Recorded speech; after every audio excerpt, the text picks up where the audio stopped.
and welcome everybody to another week of Arena Kings. That's right. It's week 2 here, and once again, I'm going to be hosting things. Hello, everybody. My name is Grandmaster Amon Hambleton, and we're about to get into another exciting week of Arena Kings. We have 2 editions this week coming up, and for those that forgot, let's first run down the format.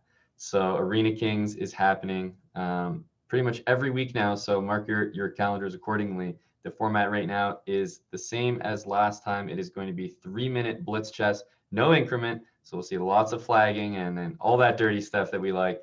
It's going to be a 2-hour arena. It's open to everyone, but if you want to win prizes, then you have to be streaming the event. There's also going to be 4 Royal Arena Kings, so pay attention to those. The prizes are going to be more than doubled. Speaking of the prizes, here they are. The season 6 prizes is a total of $20,000 provided by chess.com. That's awesome. I think it's great. Every week these guys are going to be competing. You can see first place $200, second place $150, third place $100, and then it goes all the way down with some category prizes as well as a best streamer prize. And you can see in the right hand side there's also the Royal Arena Kings prizes. As I mentioned, those are more than double. The schedule that you guys are going to need to keep in mind so you don't miss any of these, whether you're just watching as a fan or whether you're making sure to mark these down on your calendar to play and participate in them. Right now we are in week 2, so we're there Monday the 18th, but they happen every Monday and every Friday of every week. And you can see at the last week of the month, there's going to be the Royal Arena Kings. So 5 p.m. Pacific time on Mondays and 12 p.m. Pacific time on Fridays. So that is your schedule. Make sure to keep track of that, as we see a lot of the players in today's event have kept track of those times, and they're back for maybe their 3rd Arena Kings in a row for season 6. I see also some names that are here for the first time, which is awesome. I think Eric Rosen, I am Rosen, who I think this is his first Arena Kings of the season. I think I saw his title as he was going live. We have Hikaru on top of the standings list as always. I see Yosboom there at the top. Bortnik, who had an incredible run last time that I was commentating for those that remember the very first edition of Arena Kings. Bortnik just went on an absolute tear and came in first place. And I think he won like 13, 14 games in a row to finish off the tournament. I see new Grandmaster Hans Niemann is also participating, so that's pretty exciting. Another congrats to Hans for not only securing his GM title, but FIDE has also approved it and everything, so super official, and you can see it's updated and reflected on chess.com. So yeah, that's those are just a few of the names that we can see there at the top. So welcome everybody to week 2. I see the chat is full of good people there. What's up, Aquila? Keeping everything in check there, moderating. I see GM Hess, our very own, is on the list as well. So as usual, just like last time, we're sort of going to be jumping around from stream to stream, getting a behind-the-scenes look at the players participating, their perspectives, their thoughts, and we're just going to sort of feature as many different streamers as we can. So leading up to the very first game in this arena. Let's take a look at GM Hikaru's stream and hear his thoughts as we're about to get underway. Thank you, Dana Pull, for the Prime. Thank you, Dark Wonder, for the 2 months. Thank you so much. Appreciate it. Last OTB tournament I played was in December of 2019. It was the World Blitz and Rapid Championship. I did not see how Lex did today, but I heard that he finished 4th in his tournament. He made $97,000. So big shout out to Lex. What do I do in my free time? I usually try to go for a walk and clear my head, because obviously so much of my time is spent on stream and thinking about stream, so I try to clear my head. Cesano 202 donated $7.77. Hey Hikaru, love the content. What kind of chessboard do you play with, and what kind of weighted pieces do you prefer for OTB games? Sorry, say that again. What kind of chessboard do I play with, and what kind of weighted piece do you prefer? I don't have a set thing, you guys, but yeah. Months, 3.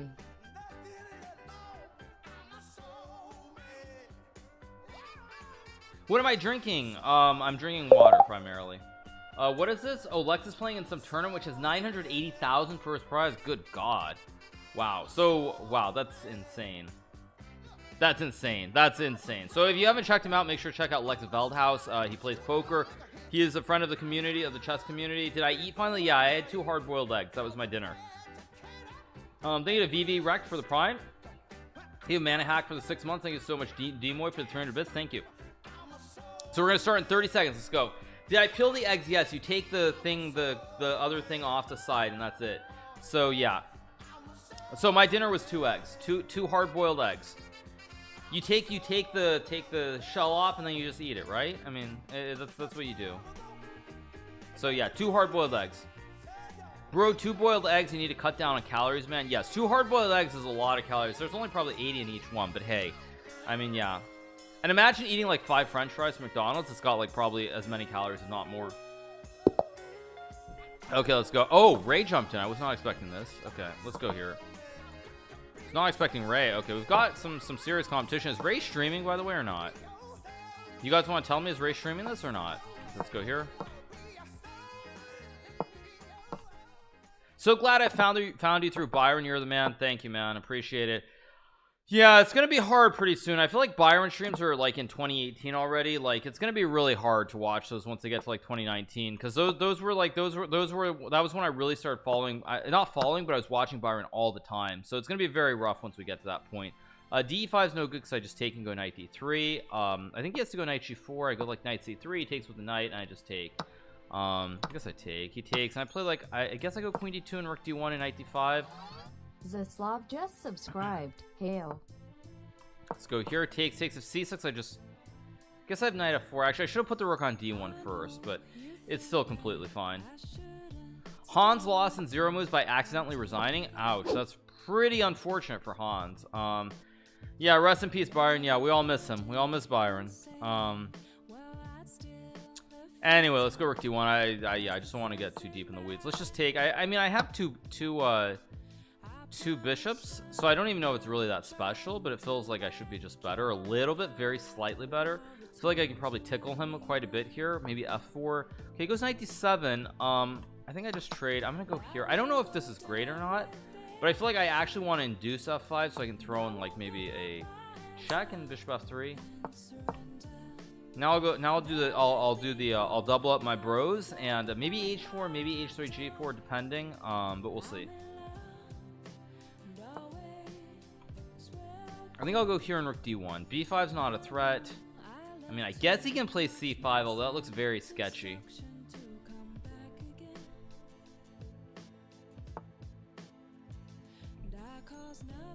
Let's go here again. At b5, I just take. Plays rook e5. I think I'm gonna go for the legendary triple here. I can play h4. I don't know if this is right, but it seems reasonable. Okay, now he gives me h5, which is kind of interesting. I can also play c5. I can also play. Is h5 good here? I think I'm just gonna go here. If knight e4, probably I'll play g3. Let's play g3, consolidate the chain. Does go g5. Okay, so now I don't think this is great, because now they're gonna be oh, did I just give him c5? Guess I can take and take and take. This wasn't really what I wanted to do, but it's kind of okay still, actually. I should have gone maybe king g2 as well. He plays rook d7. I think I'm gonna go b4 and like c5 or b5. I definitely am gonna try to play on both sides of the board now.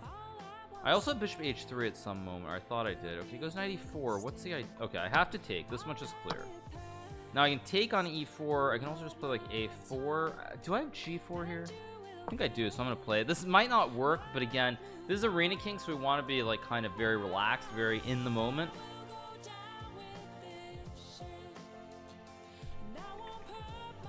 So I guess d5 I just trade and take. I mean, I'll pre-move it because it's a safe I mean, yeah, I think I should. Yeah, I think whatever. Let's not do it. Okay, he goes back. So I just take the juicer. He goes g4. This doesn't look right at all, though. I will say. He wants to go g3. I'm gonna go queen. Oh wait, did I just hang? Wait, no, I have rook f4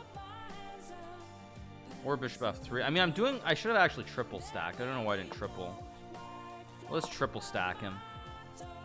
So I can just take. If g3, I just go bishop f3 and just takes. I don't know if bishop f3 was necessary. Maybe I could have. But I think this was important to stop the knight jumps, basically. Dominate the horse.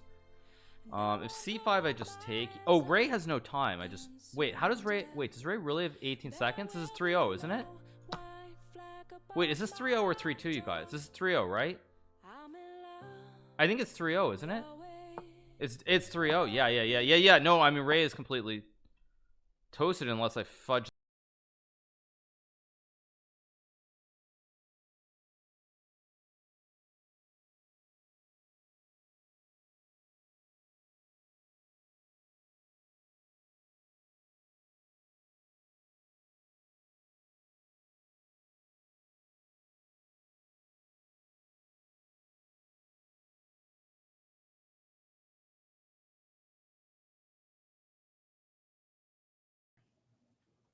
Wow. And we actually ended up seeing Ray Robson jump in the event at the last minute, and he got paired up against Hikaru.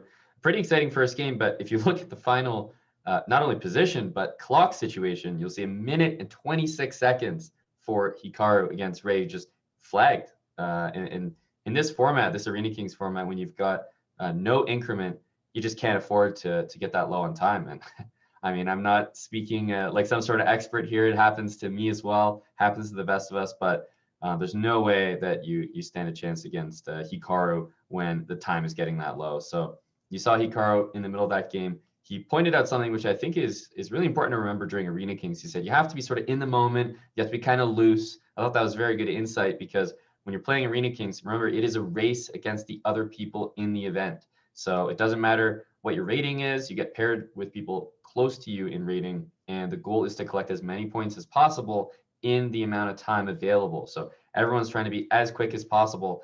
What I wanted to point out was not actually from this game, but another game that we had during that round. We had Benjamin Bach take out Alexander Bortnik in the first round, and I wanted to just go to a moment in this game which I thought was pretty exciting. Bishop c4 was allowed, it looks like, by Bortnik because of this move Queen d7 he came up with.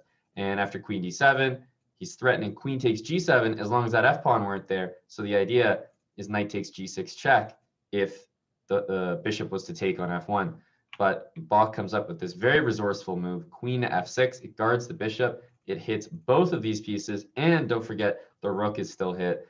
So now Knight takes g6 does not work. And Bach starts this Arena Kings. Let's remember the last time, the first Arena Kings of the season, Bach was actually doing extremely well leading into the final stages. So taking out Bortnik, who won the event in week 1, is pretty impressive here in the very first game. So thought I'd point that out. Remember, both of these guys, probably going to see them near the top of the standings. But speaking of a guy who I didn't see in the first edition, Grandmaster Benjamin Feingold is actually streaming the event, and I'm very excited to hear what he has to say.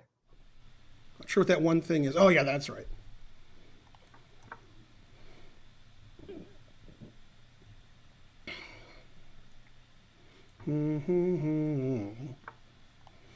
Couldn't get away. Big money, no whammy, stop. 100 centimeters, thank you. $9.99, thank you. $9.99.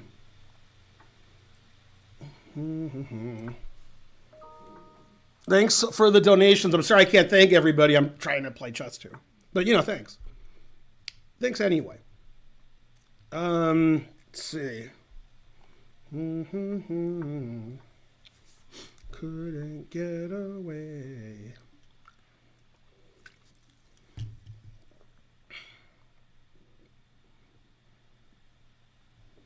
I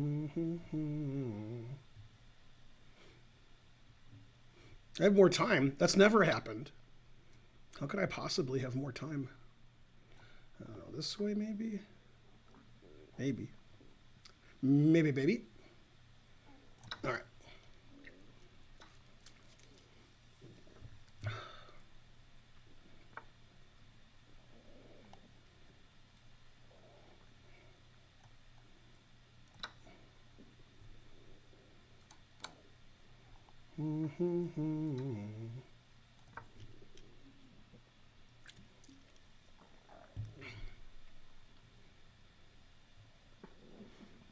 I still have more time somehow.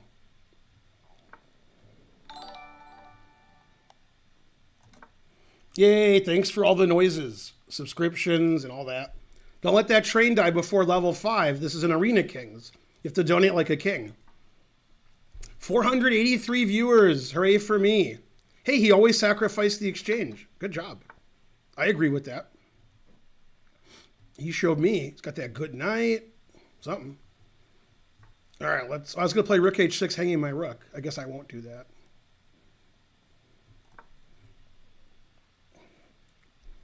Da, da, da, da, da.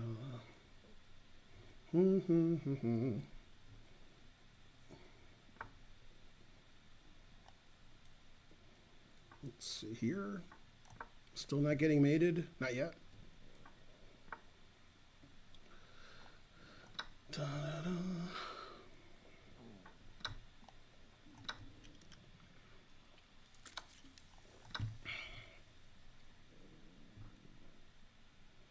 Let's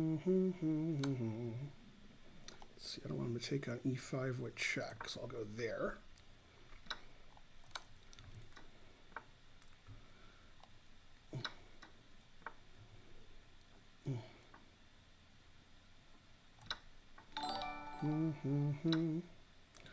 Let's see, should I be scared of his queen and rook mating me? Probably. Does look sort of scary. But, you know, I like taking pawns. Oh, I hung my queen. Man, he didn't take my queen. I hung my queen. I thought he played rook e8 check too. That's why I didn't see rook c5. This is what I did see. Hopefully he sees he could have won my queen and he's mad. That's the only way I can win, is to make my opponents furious. With great vengeance and furious anger. Let's see, can I take this? Or I could lose on time. Those are my two options. 4 connected passed pawns. What else? I'm like Petrosian over here with my king. Ooh, that's not good. I can't save my rook. Damn. That's bad. And I should feel bad. Well, that I didn't say. Darn. All right, well, let's get those passed pawns going. Sometimes you're down a rook. Happens. As long as I got 30 passed pawns, I should be okay. Wants to trade queens? Maybe I want to trade queens. I don't know. Not sure. All right, I'll trade queens. Bam.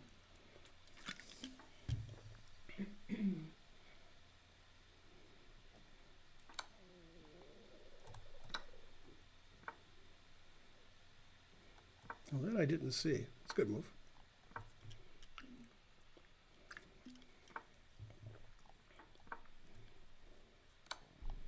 What you gonna do now? What you gonna do when I come for you?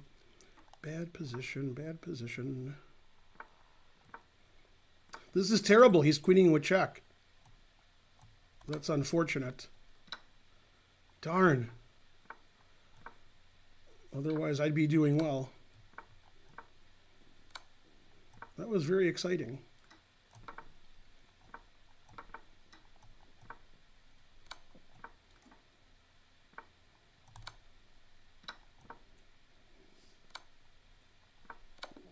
No, I lost. That was an exciting game. Okay, now. Wow, I think Ben actually said it best there. That was an exciting game. I could also potentially use the word inaccurate. I think everybody in that game was missing things left, right, and center. It was actually like almost a symmetrical game right at the beginning, and it was his opponent, international master from Croatia, who messed everything up with rook takes e5. I like rook takes e5. I think it's a fun move. The computer might look at this and say no, but I don't mind it. And I think what Ben sort of forgot about was that he just needed to play a move like f6 and just solidify this whole pawn chain. And once he does that, then he's free to maybe give up the knight or take this pawn with the rook. But what happened in the game was when he gave the exchange back, he also gave up the g-pawn, and then everything became a mess.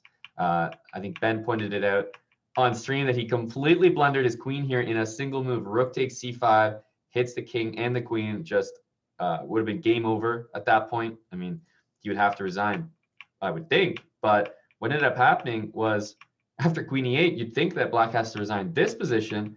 But what I found interesting was after queen to f5, you know, after a move like queen to f5, you know, I don't even know what's happening here. All the pawns are running, but he doesn't play queen takes f5. Instead, he plays c4. White should have probably just taken on b5. That looks completely winning. There's no check to pick up this rook or anything like that. But instead, white decides to trade.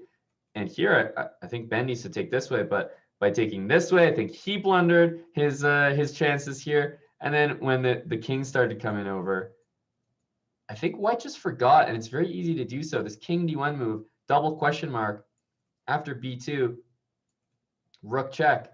What we forget is that rook b6 is not possible. So I think what Ben had to do here was actually get the king up to b4. Super important. It looks weird. Why would you bring the king further away from your pawn? It's because the rook goes back. We can take that. The king takes. And I think the idea here is that this pawn is going to be caught by the king. So it's not going to be in time. And in the meantime, this pawn and this pawn is what we call pawns that are 2 files apart. And if they're 2 files apart, it means it's winning.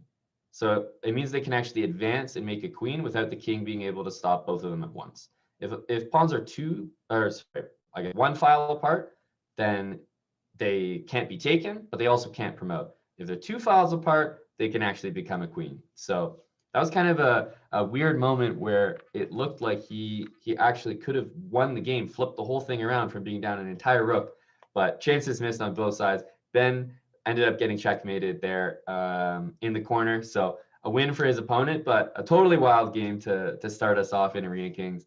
And how about a name that I mentioned before the Arena Kings got underway? I said International Master Eric Rosen is participating in what I think is his first time. And let's see how he does in Arena Kings week 2. Really? Okay, I was not expecting that. But how do I punish this? If I take with rook, I'll go for this. F3 is going to happen. And then I make Luft.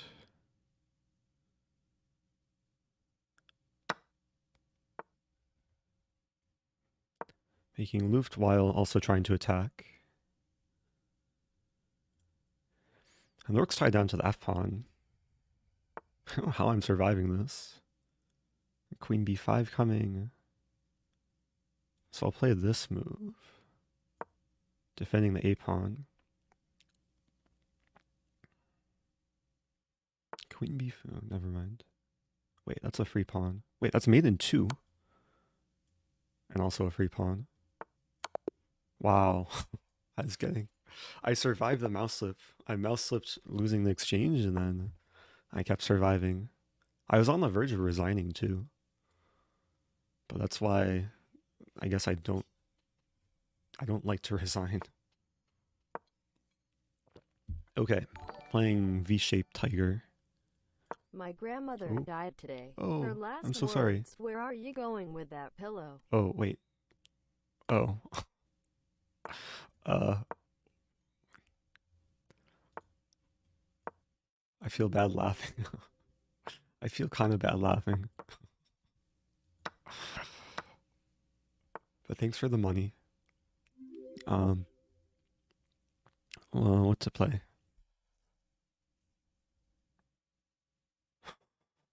Also, thanks for the gifted subs. Something Hawkeye. What do I do here? Queen e2. Bishop e4 is coming. You're just a3. I guess bishop d6 is coming. Yeah.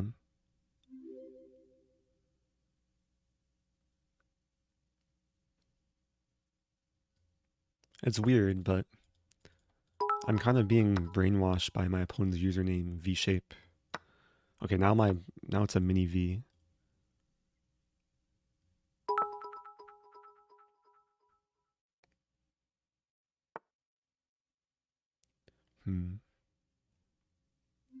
Maybe this move, just preventing b5. If c5, I'll get the b5 square.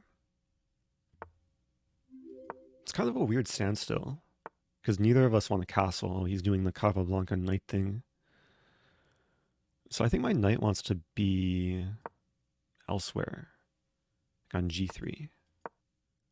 And then maybe slowly but surely I'll prepare some center break.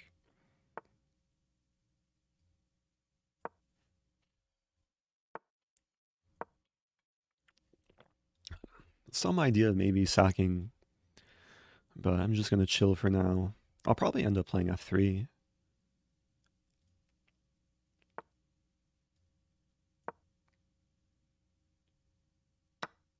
Oh, that was hanging? I guess that was hanging. Well, here's my pawn. I just lost a pawn. But that's okay. Every pawn lost is a file opened. Play this move. Okay, time is also important.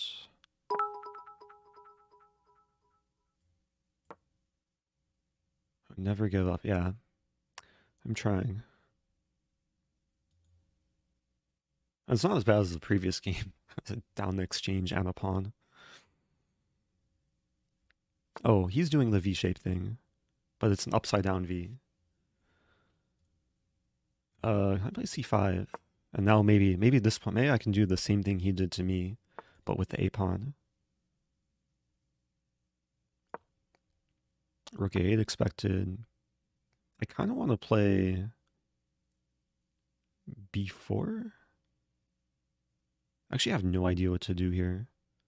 I'm just going to chill with the rook. Maybe I'll play rook B1, B4. The rook is hard to remove, actually.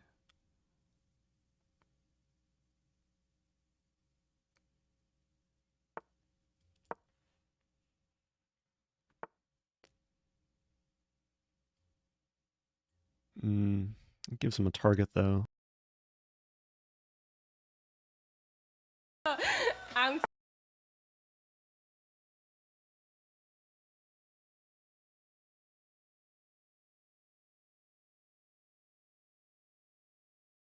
The queen is completely surrounded. So I win a knight. Wait, this is really good. I just have to manage my time. Why are so many good things happening to me?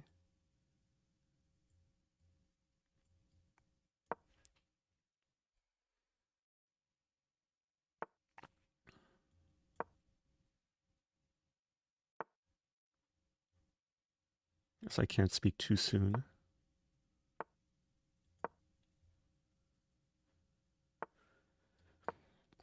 Trying to make a gun. There we go. There's my gun. Da! Okay. Da! I have this move. Okay, I'm gonna force a queen trade. There we go.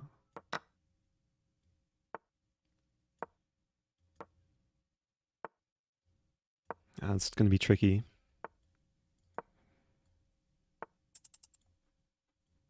Oh.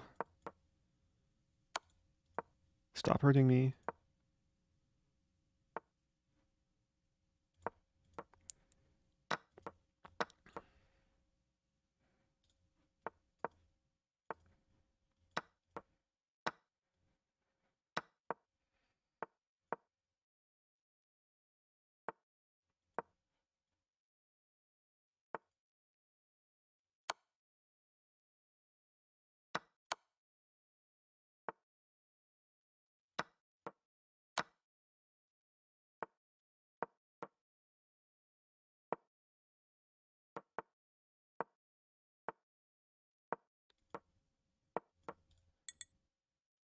What's a draw? No draw.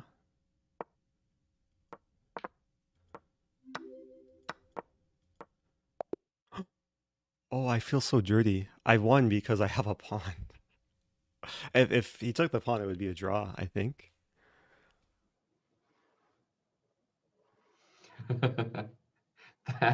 That's a great. It's nice to have the inside look on somebody performing a dirty flag. It's great. I would probably be less remorseful than Rosen, but I think Eric is too pure, too pure. the thing is he's playing Gata Kamsky, who if anyone knows a thing or two about Gata, they'll know that he is painfully slow. It's probably his major weakness in online chess because he's a hell of a player. And of all the things, he just was one move away from taking the pawn, which would have made it a draw on chess.com, just a knight for Rosen. However, he didn't manage to do it. So honestly, it was a very impressive flag. I want to go back to the moment where Rosen mentioned that some good fortune had occurred, and it was right here where after queen d3, I think that black just sort of forgot that this setup here, I mean, it's very strong, but it's very strong as long as it stays exactly where it is. But the moment that, you know, for example, here, the knight gets hit, all of a sudden it has to go, and then e5 would follow. So e4, as rook a7 sort of missed the idea. If the knight went here, then e5 would hit the queen, and there's nowhere for that to go. It would have to sacrifice for the rook, and then that would be an even bigger advantage than what happened in the game. But because this is Arena Kings, what we actually saw was that time plays a huge factor. This position should be totally winning for white. You're up a full piece. I mean, everything looks good, but slowly you realize, like, hang on, black's position can unravel here. The king's very safe, and this pawn structure, along with this one over here, is, I mean, it's perfect. Look at these minor pieces. They have nowhere to go. So I knew that white was better here, but I actually thought that given the time situation, black's up time, and given the fact that this pawn structure is so solid, I figured actually Gata has good chances to win. And as the game played out, he ended up winning the game over the board.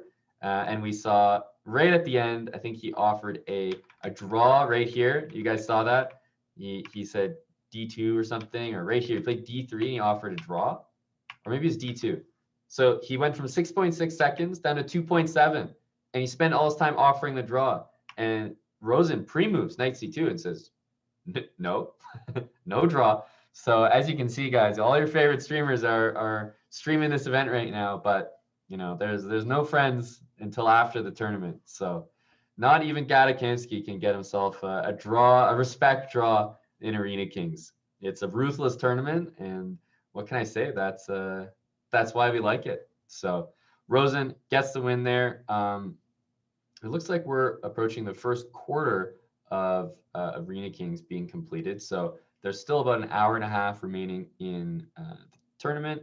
It looks like we have Niger up next. She is the chess.com Turkish representative, and she is streaming her perspective right now at a bit of a lower rating than the likes of what we just saw. Let's hear what she has to say.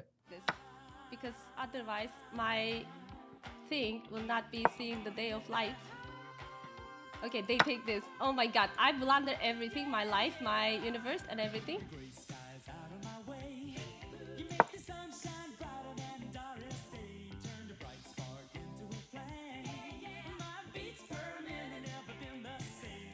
You're my lady, I'm your punish.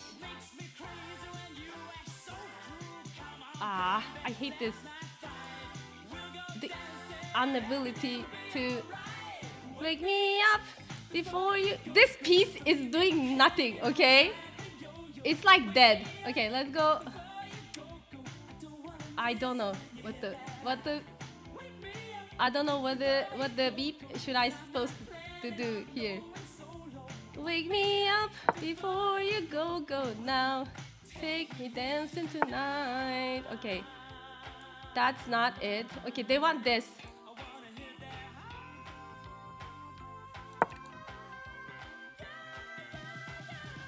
Jitterbug. My piece is trapped, okay? Because I got the thing.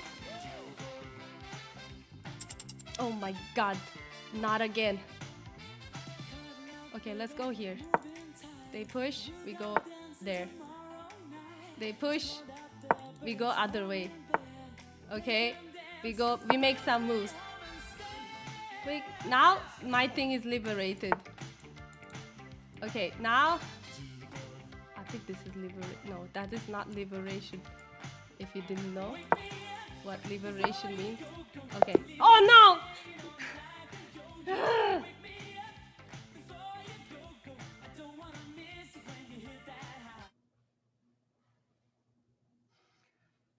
Oh, that was unfortunate. I'm bad luck. It looks like for Niger. We came in to spectate, and what I noticed at the 1,000 level here is it's interesting to hear the behind the scenes actually, because she was totally winning this game when we tuned in.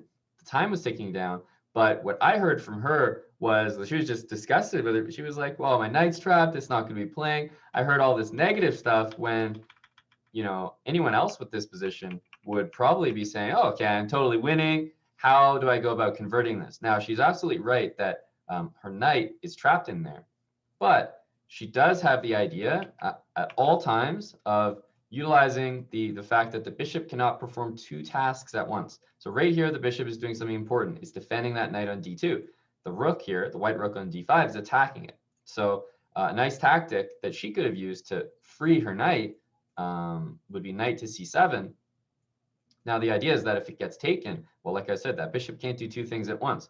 In order to take that knight, you're going to have to lose the knight on d2, and then it would just be a trade, knight for knight. But you're really happy to trade these two knights because this one is active and can move around the board, and this one is on a8, completely trapped. So that trade of knights would actually be really good for her. Plus, whenever you are up material, no matter what your rating is, any level of chess, I always recommend try to trade pieces. That's exactly what you want to do here. So a knight for knight trade would be exactly what the doctor ordered. 24 seconds. If she plays here and her opponent takes that, she grabs this knight.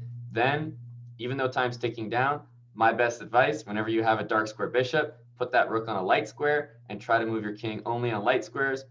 Use light squares everywhere, and at least you'll have a chance to pre-move and try to win against the bishop with low time. So she had many paths to victory there, and I think knight c7 is just an important thing to remember, that you might really want to go here and realize the bishop's covering it, but hey, don't forget that that bishop has other responsibilities as well. So overworked piece, that would have been the tactic that she needed to try to escape that position. But unfortunately, we see her lose on time in that game, and it's really unforgiving, this tournament. It seems like everyone I'm tuning into is just watching someone get flagged. So hopefully that doesn't happen with the next person we tune into, which is Women's Grandmaster Nemo. Let's see how she's doing and hope that she doesn't flag this time.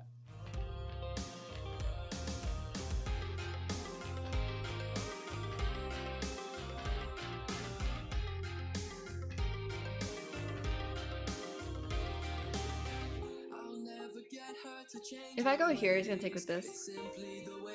I can move the bishop. I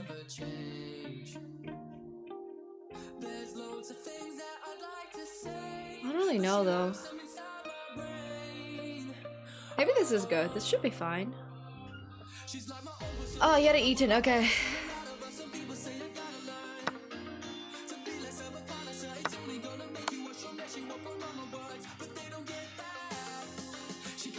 Oh my god, I think I'm inting. I'm gonna go here. My king is going on a journey.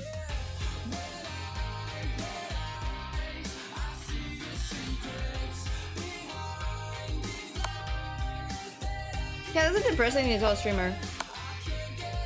Someone just quit because they could only beat you.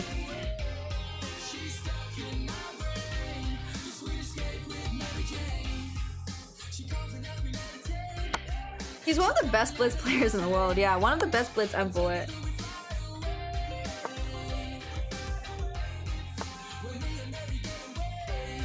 Today's still very Polish. The Polish people are lurking.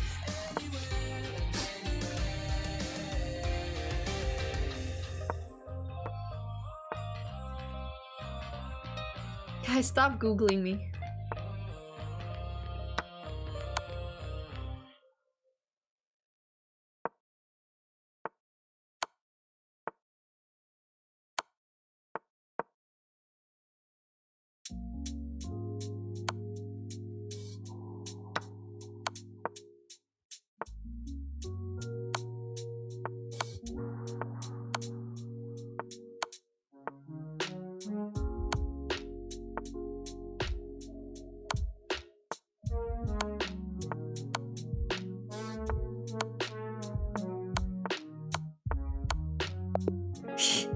Flag him! Easy clap! You guys don't get do-tucked, because I won. I guess I'm Polish.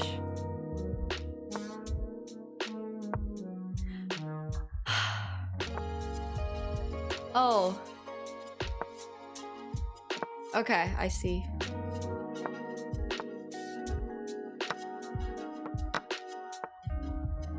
Understood, Squallion. Yeah, every day's a party with Nemo for sure.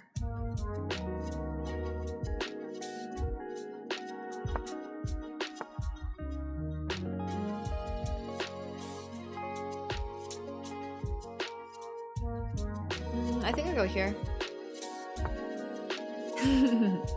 True, blind, true. Play against German? Okay.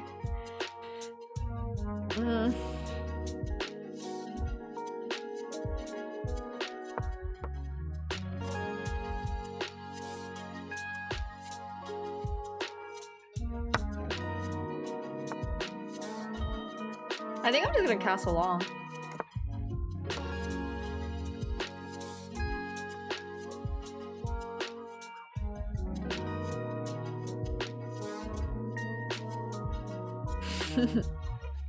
Yeah, I'm Polish. If German wins, we want Ramstein. No. We're not playing for song bets, guys. Thanks, Trap. Alright. Dobranocz, Fitly. Alright, take care, Polish people. All you EU viewers who are going to sleep, have a great night. Thanks, Nurbek. Dobranocz because it's like 2 a.m. in EU time. Nara. Okay, I'm gonna go take and then put queen here.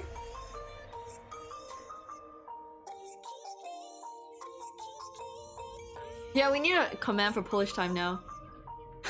If NA wins, we want Mary Lit. Wait, no. True. English chat only today, Asakura. Only English.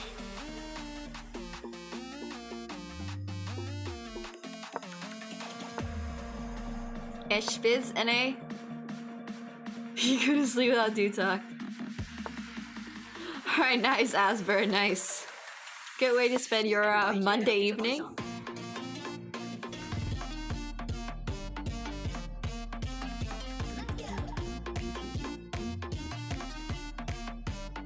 Fedor is probably asleep, bro. It's like, what time is it there? It's 2 a.m., 3 a.m., almost 3.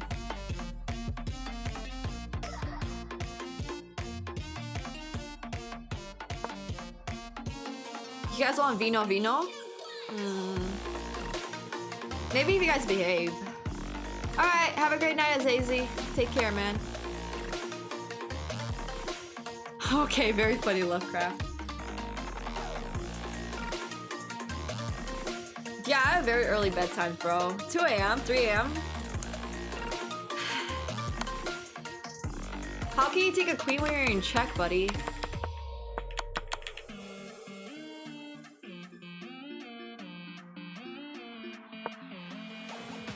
The Chatham is behaving, name a more iconic duo. True.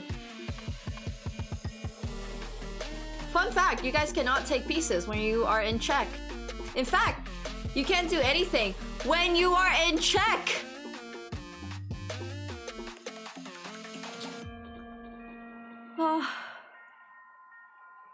It's okay, it's okay.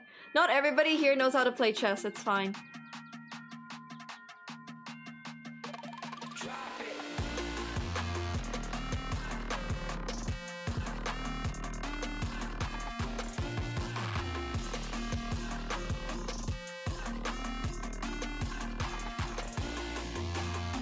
Okay, so I want to take here, because if he plays this, then I can play this.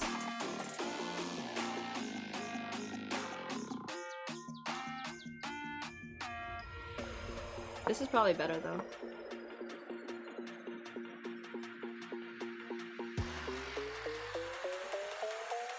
Thanks, Aldo. Yeah, Ivanson, you're about 7 hours late. 7 hours late, by the way, to the lesson.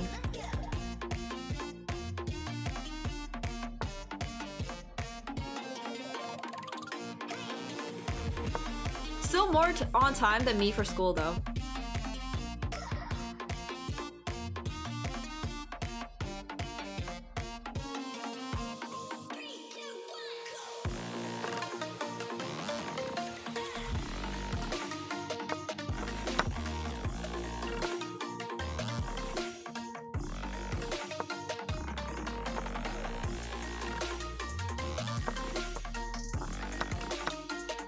I messed up.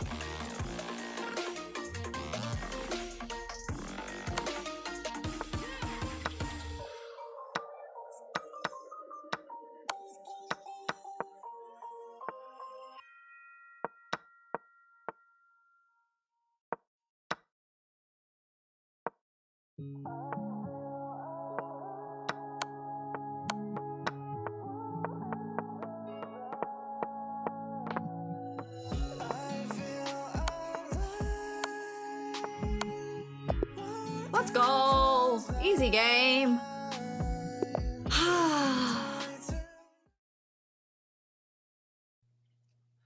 Wow, what a finish. That was a close one at the end.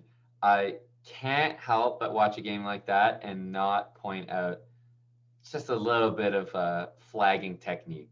So there's a few things to talk about, but one thing at the end, guys, whenever you have this situation, and let's say this advice goes both ways. So if you're with the black pieces, never pre-move in this situation. Of course, if you have 0.7 seconds, you might have to pre-move. If you're with the white pieces, always play rook c2. You're being forked anyway, so you're going to lose your rook. You may as well try rook c2 and hope. In this case, I was watching, she pre-moved queen c3. So if you play rook c2, you block the check. They pre-move queen c3 thinking they're taking a free rook, and then you play rook takes c3. You win the queen, you tilt them off the planet. That's what chess is all about. So bullet trick 101, you always block the check. If you're going to lose your piece no matter what, it's always worth it to block the check. So I'll start with that. A little bit piece of dirty advice there. Now, as for the game itself, I thought that Nemo's analysis was actually really good here. She pointed out that in this position, it looked like she should take it, and then after taking here, follow up with c5, and I think she's 100% correct. If you don't play c5 there, it's actually really dangerous. Queen a7, rook a8 are both threats here. I thought that c5 was 100% the move. After something like rook here, I think we can take this. Like let's say rook here, take this, takes, and queen check. I think we just go here, and there's no check here, and this queen can't get to any of these squares. You can play rook a7, but then you blunder checkmate in one on f1. So I thought her analysis was extremely good there, but she didn't end up trusting herself. Instead, she went for b6. Not a bad move, but sometimes you got to take your chances when they come up. So queen takes c4. I thought she should have trusted herself. She had really good analysis there. Her Twitch channel, twitch.tv/AKA Nemsko. So go check her out. I know she's streaming her perspective right now and streaming their perspective. Although I'm here with you guys, we do have the Chessbra channel active, and Eric is streaming the Chessbra perspective. So I think he's just gotten into a game right now. Let's hear his commentary.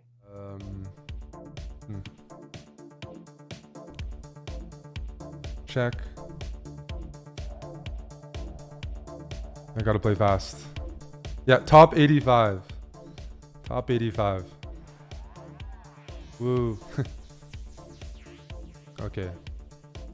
Let's take b5, bishop here, rook c8, c5's coming. I take with the rooks. I put my queen on c8. I put pressure on b4 and the c file. And you need to be top 3 to win a prize. So you guys understand how hard it is. You guys understand how strange some of the pairings are. It makes Title Tuesday look very easy in comparison. Okay, I have more activity here.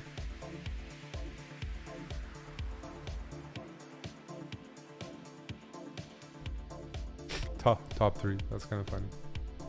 Hard to win cash. Hard to win $100. I just spilled water all over myself. That's okay. Airbus, thanks for the 5. Let's go. Hey, Aquila. Yeah, I want to keep grabbing space here. I want to keep grabbing space. Go away, queen.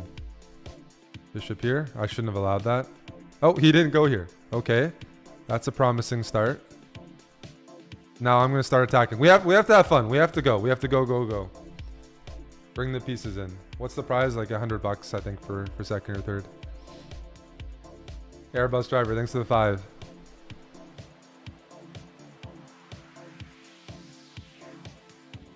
What are you doing with that? What's that rook doing? What's that move? That runs right into me.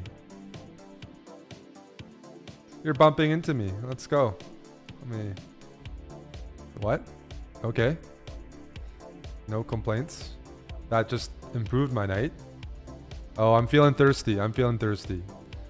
We're almost there. We have to do it. It's not Monday. It's thirsty. No, sorry, it is Monday. It's not Thirsty Thursdays, but we can still have some fun.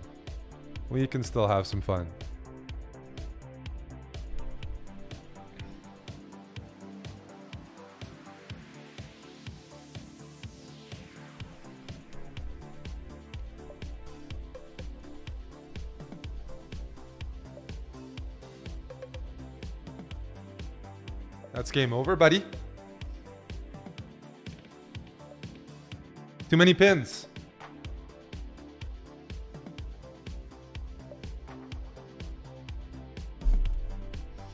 So a few different ways to approach this. I'll go for the simplest, which is taking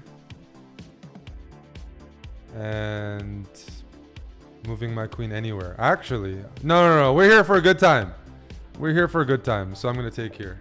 I want to go for checkmate.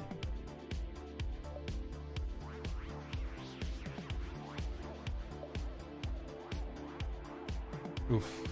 I have a rook and 3 pawns for 2 knights. Sorry. I have a rook and 3 pawns for 3 pieces. No, 2 rooks. 2 rooks and 3 pawns. That's fantastic. Check.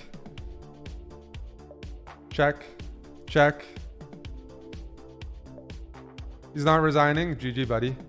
That's a KO if I've ever seen one. Young Chungus, thanks for the Twitch Prime. Oh, he was thirsting me too much. Dave Best, thanks for the 300 bits. Oh, there we go. I was, it seems like when I tune into the Chess Bros stream during Arena Kings commentary, I have nothing but good luck.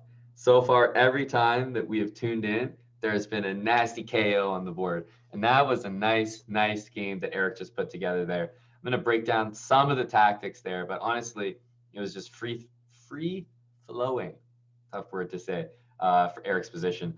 Ever since Eric mentioned Bishop B4, he didn't like allowing. His position's great. The queen on A1 is no good. Like, at least in Eric's position, his queen on A8, the B pawn's out of the way. There's a bishop on this diagonal as well. It all makes sense, but that queen on A1 is just ridiculous. So Bishop B4 not played by the opponent, and all of a sudden Rook F5, and the reason Rook D4 was played, and I think you can actually start launching an attack here. Bishop C5 is a great move, but the reason Rook D4 is played because Black might be threatening to simply take on F3, sacrifice everything, the queen gets involved, and just have a look at these pieces. Knight on A2, queen on A1, they're not participating. It's pretty much like they're not there. They can't get back into the action, and they certainly cannot help defend that naked king. So Rook D4 was played, and after sacrificing the rook there, it gets even worse. After Rook D1, it's sack down, and knight takes F2, knight takes E3. Rook D4 is just desperation at that point. Knight C2, forking that lonely queen in the corner. And the last thing I want to bring attention to is just this moment right here. There's a lot of ways to convert this, but I thought Queen G2 was the classiest way to do so. Probably the most accurate on the computer as well. A lot of us might think, oh, let's just pin the knight to the queen. And I just want to point out a few ways that something could potentially go wrong. Bishop here, if you take this knight on D4, there would follow queen takes D4. And, if you take back, bishop takes A8. So this is just an example of how quickly it can actually turn against you right when you think you're completely winning. So it might not seem like much. Eric's completely winning, of course. The engine has it, minus 10, 12, 13, whatever it is. But Rook D5, and it can go wrong pretty quickly. So queen takes G2, and there's threats of queen F2. this is still pinned. There's queen g1. There's now rook d5, and everything is just completely crushing here. So I thought that was a nice little cherry on top on a great attacking game from Eric. And he was mentioning how he's 85th place. Well, he's improved his position a little bit after that. And we usually see the top players catch up to the lower rated players nearing the end of this 2-hour event. There's still an hour and 10 minutes in here. We are going to keep moving along, taking a look at some other streamers. I see that Joe Bruin is streaming his perspective right now, twitch.tv/Joe Bruin, and he's about to, it looks like, get a checkmate in his game, but we'll stay tuned for another one.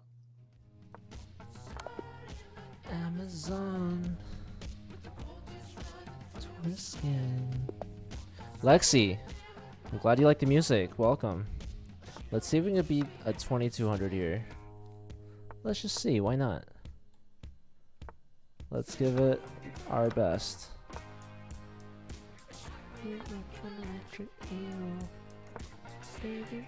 Knight here is gonna be kind of annoying. Let's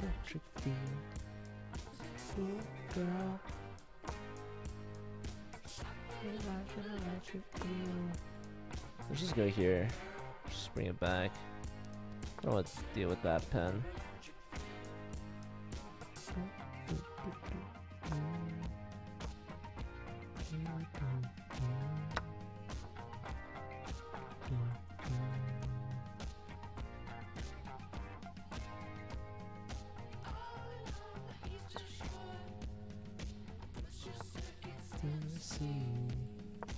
This is what the world is for. Making electricity. On here is gonna be so annoying, dude. Can do it all the time. Change the world. This is a big problem, man.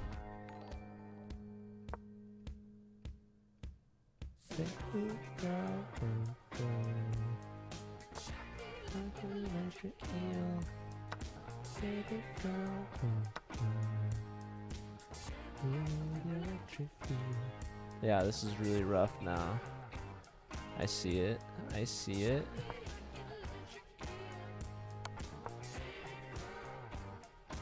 This is brutal.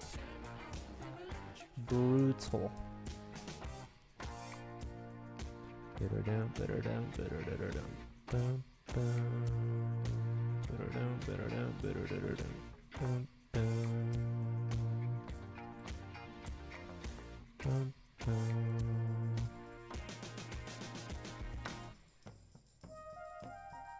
I don't know what that was about.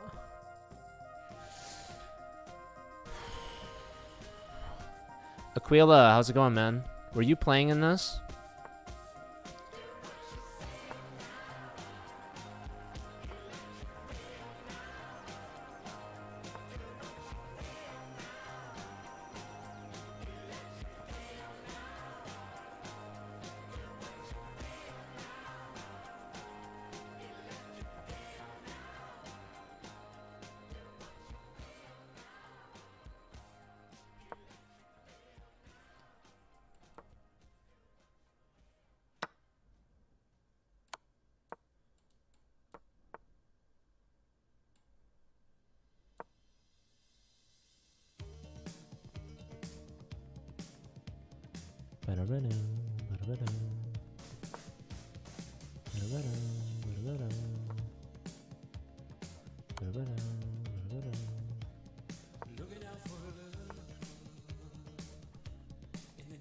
Just threatening mate here.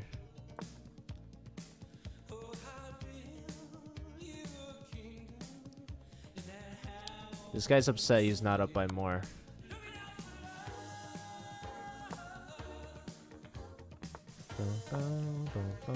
Dude, I'll take the draw all day, man. Believe me.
Let's go. 2,200 down.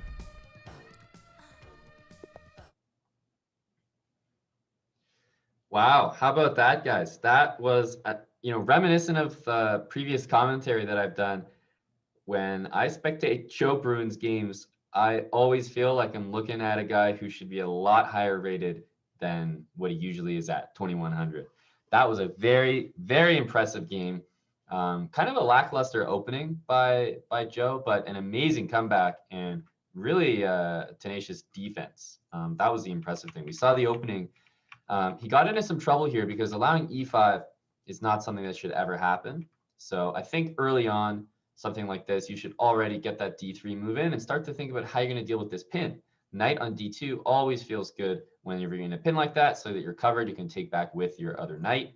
Knight c3, not as good because knight d4 can always happen and double the pawns. So he sort of realized that too late here, and he didn't want to play d3 because of this. So he brought his bishop back, but e4, and he got into big trouble here. In fact, at this point, I think the move g5 was just missed by his opponent, basically hitting the knight and saying, if you move the knight, I'll have knight f3 check, winning material, and I think black is kind of crushing from the opening here. Ideas like queen d7, queen h3, and knight g4 next. There's going to be mate on h2. So I think chances missed from Macchiato 64, his opponent, but pretty much as soon as this happened, it looked terrible for Joe. But look at this defense. He initiates queen trades. He gets his pieces developed. He's barely hanging on with this, Fianchetto knight. How many times have you guys seen that? And I was just super impressed. He's willing to take a draw. He's lower rated here. And his opponent was winning earlier, so it's likely he wants to play on. And just very, very impressive this entire game. And with low time here, time ticking down, I was just very, very impressed from what I saw. Joe converts this. He brings the rook to g7, gets behind the pawn. And from there, we just saw him push pawns to the finish line. So super impressive game by Joe Bruin, who gets a crucial win. And he's right back in the mix, taking down people 150 points higher than him. That's awesome to see. So twitch.tv/Joe Bruin. Check out his channel. We are going to check out Grandmaster Benjamin Bach right now, who has done very well in past editions of Arena Kings. Let's see if he can keep it up. Queen f6. Yikes. Frick. No.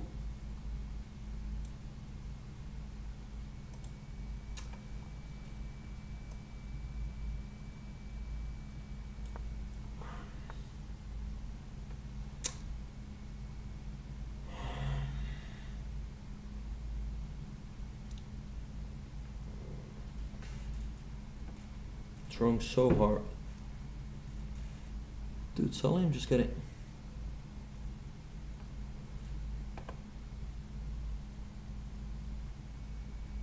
I was just completely outplaying him. Okay, I'll go here.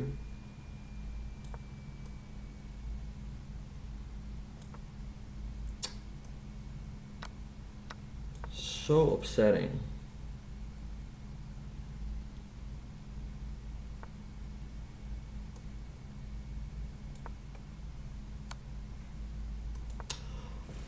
Oh my fucking god!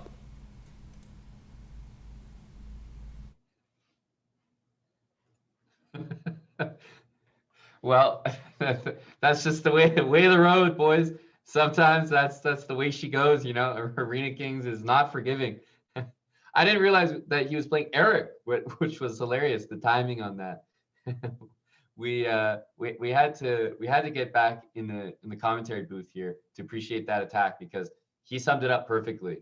Oh my effing god! Look at the turnaround here. You can see the position. It's just pass pawn on d3, 2 bishops for Mr. Bach. f2 is hanging. And how on earth does this flip around? It's actually kind of crazy. But bishop takes f2 is already a move that is not the best move in the position. Can you guys believe that? I mean, how is it possible to sit here in this position and not play bishop takes f2? It's actually kind of crazy. I feel for Bach a little bit there because his position has been building up. If you look at the time, it's 1 minute 30 seconds to 37 seconds. Eric is just behind here. It's -4 on the engine.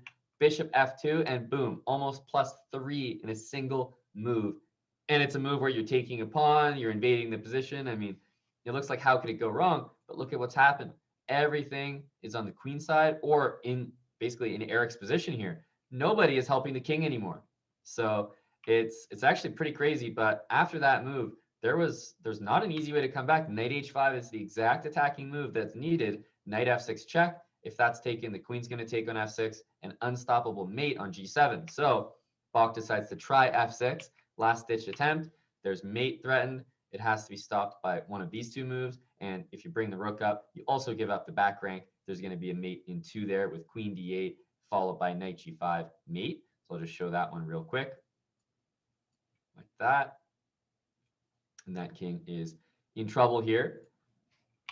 And queen b7 was played in the game, knight g5 anyway. Basically, this stops queen to f7, which trades everything. And yeah, the threat is just queen e6 check, king h8, and knight f7. And we saw that's exactly what happened in the game. Even if Benjamin had seen that threat, it looks like he missed it, but even if he had seen it, I don't think it would have helped. The computer is just giving mate in 6, by force here, which means the only thing to do is give up material. So, wow, what a comeback. You're down a minute. You're getting crushed. It's -4. Black invades the position with bishop f2, and somehow it flips around into a win for white. So that's a win for Eric in the standings. And doubtlessly, as I look at how many points that Bach had during this game, that's going to push him pretty far down the standings. So, wow, what a game to tune into there. As that was that's one that you either hate to see it or you love to see it, depending on who you're cheering for. So that's what we had going on right there. I think we're just entering the second half of the arena right now. That doesn't signify anything in particular, just that it's a 2-hour arena, and we're already done 1 hour here with you guys. We're going to check out King's Bishop next on the docket and hear what he has to say as he's participating in yet another edition of Arena Kings.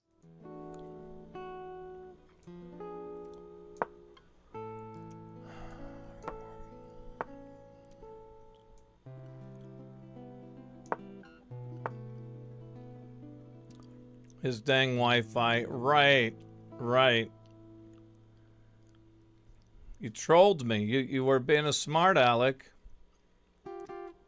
Letting the clock run down when we could have been on to the next game. Have this opening blunder. Just, oops. And this is exactly what I'm talking about. And it doesn't let you resign. Too many distractions. I can't play it anymore. I used to be able to play with the distractions, but this is what I get for getting arrogant.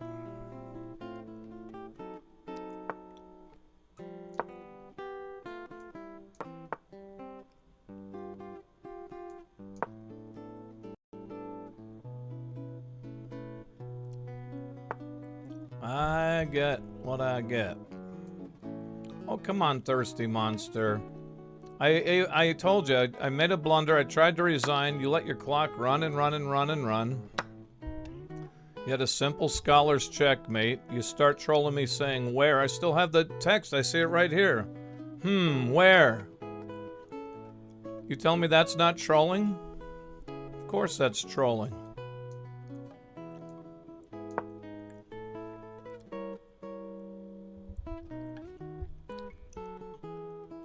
Yeah, I've been trying to chew on these little cookies. Yeah, no, I've had 5 lessons already today, and I got up at 6:30 a.m. and I've been chess non-stop, literally non-stop. And I have to admit, it is wearing on me.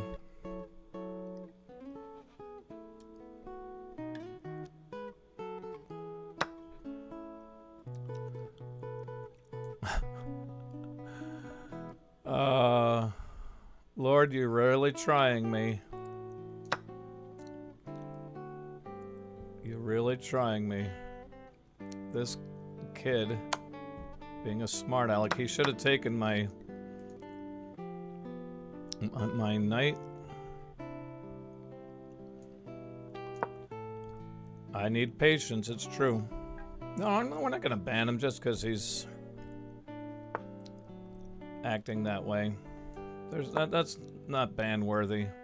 He's just a kid. How do you expect him to act? Of course. Of course he's gonna act that way. He's a child. That's how children behave.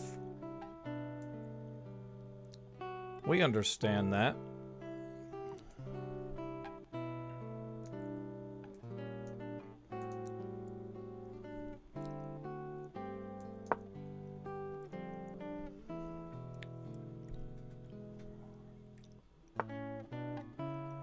I understand.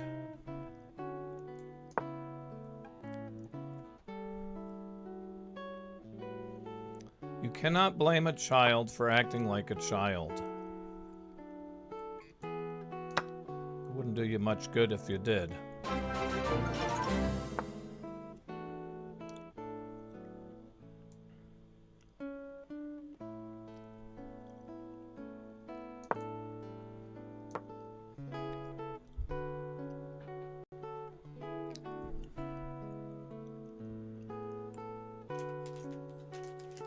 It's when I act like a child that's the problem.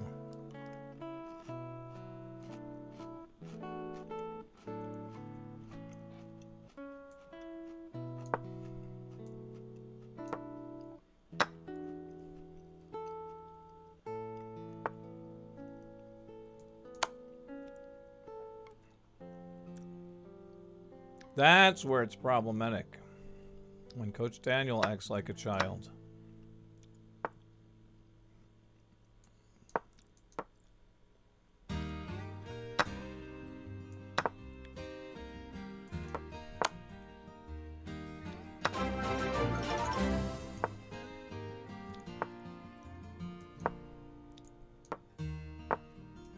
Okay. Another loss.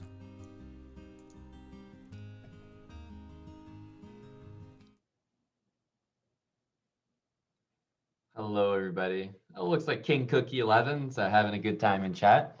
I don't know about the rest of you. We're just getting into the second half of the tournament here. We just saw King's Bishop, and he's streaming his perspective on Twitch, as you saw there. Looks like he's been having a rough go of it, but that's how these tournaments go sometimes. You're either having a great time or you're having a miserable time, because sometimes when this momentum base, once you get on a losing streak, tends to stick that way. And same with winning. So speaking of winning, I see that Hikaru has claimed top spot. He's actually battling it out with a few regular Chessbrah viewers, Rotoloy 5 and Slippery Speedster at the top, which is those guys have their work cut out for them trying to catch Hikaru, who's on a 9-game win streak, but Slippery Speedster is on a 10-game win streak up there. Early on in this game, it was just a tale of not realizing that the potential for a piece to get trapped. And that's the one thing that I always tell people to worry about is space. You might not realize it, but in this position, Black doesn't have a lot of space, and that's the main reason that his pieces end up getting trapped, because all the squares end up being taken by Black's other pieces. So White didn't actually work that hard to trap this piece. It was just pushing the A pawn, which he did to stop B5 potentially later, and it just happened to trap the knight, because look at all these pieces taking away the squares from that knight on B6. So it's quite unfortunate, but it can really happen when you don't get enough space. So what should Black have done preemptively? You know, here I would already recommend the move F5. It's a great move. He ended up playing it later in the game, a little bit too late. He was already down the piece. F5 would be fantastic. The knight comes back to F7. The bishop can take back on F5, if so. And this knight can now always use the D7 square if ever needed. You know, if White pushes A4, A5 again. Black can also try to play F4, G5, H6, connect those pawns, and play totally on the dark squares. So I actually think that his position could be very good here, but you need this F5 move. You need another square for the knight. And most of all, you need to claim some space. So it's an important lesson about space and how it can be actually used to gain the upper hand pretty easily, even though space itself doesn't have a value. If you have more space, you'll see that reflected in most computer evaluations. Computers love space, so you're probably having the better position if you have more space than your opponent. So anyways, without further ado, let's check out someone who definitely understands those concepts and needs no introduction to you guys, Grandmaster Robert Hess, with maybe a more instructive take, and let's hear his analysis right now. Back, if takes Queen G4. So knight e4 in the first is just a silly move. I should have started with Queen G4. I don't know why I gave a free move there. Okay. Queen G4, hitting this. Rook takes H7, can't be good, but I obviously want to play it because it's a sacrifice. Rook H2, Knight F6 is coming. So Queen H4. Go here, and then Rook here. And I'm going to try to play Knight H5 and try to checkmate at some point soon. Let's see, Queen H2. Good move. So how do I get knight f5 to work? That's the real question. Bishop h3, then knight f5. I sack a piece. It's close. All right, let's see if how he's feeling about this, because it actually is a pretty scary position. Yeah, I was too slow. I know.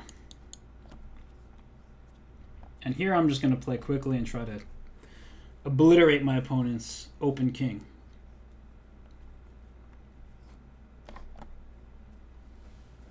That's the only thing that's giving me good chances here, is I'm sacrificing a piece, but the open G file and then the open H file. I think he has about H6 here. What? That just hangs that pawn. Here, I think rook G6 just ends things, unless I'm missing something. No, because the queen can't stay protecting this. Yeah, this is a problem. No, this is winning. Queen needs to stay protecting.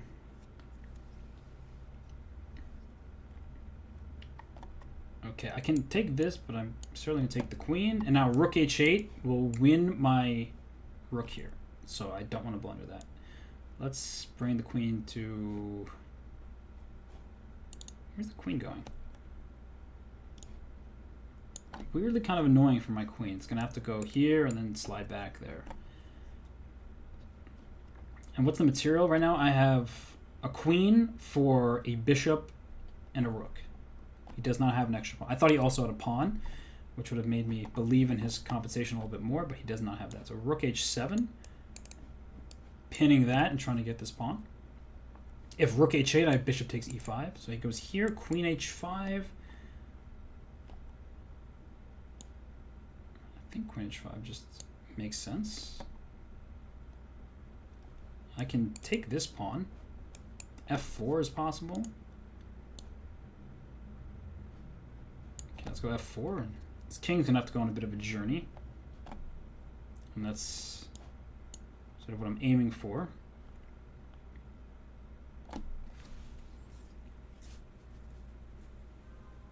Oh, I don't quite. Okay, what if I just take this? And I take this with check. Ah, nice move. So it's very clever. It's playing really clever chess right now. And I'm trying to get my queen over there to the other side of the board. Queen here to get it to b7. He should go rook c8. Knight f3 to defend. And I think his position is just on the verge of collapsing. A couple accurate moves. Knight here to get this bishop. Take it. Take it. Take this. Queen b8. Queen e5. Check. Check. Here. Okay, I'm going to win on time, I think, but... Oh, I almost just blundered. King up. Check. In. And in. My queen covers b8. Here. Check. Take. Check. Here. Up. Oh my gosh, he's almost mated me there.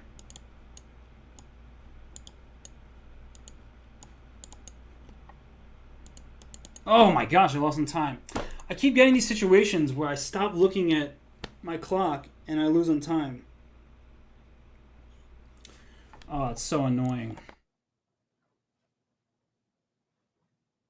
As you can see, prime example there of it happening to the best of us. I have to say I saw that happening probably before Hess did, because I know how quick Josie can play, Josie Wales. And when he said that he was going to win on time, I was like, I don't know about that. We'll see. The problem with these positions is I'm going to go, first of all, back to earlier in the game before that attack culminated, because I thought this was really instructive. Knight f5, you can see the computer likes black's position, but knight f5 is a great move because it doesn't matter really what the evaluation of this is. Look how many pieces you are unlocking. That's like, 19 points basically that was hidden behind two pieces. And you simply can't play chess with that much firepower and not participating in the game. So knight f5 is the way to go, whether or not it works. I think it's a great practical choice, especially in Arena Kings where the goal is to play quick, intuitive chess. You can't ever calculate everything out fully.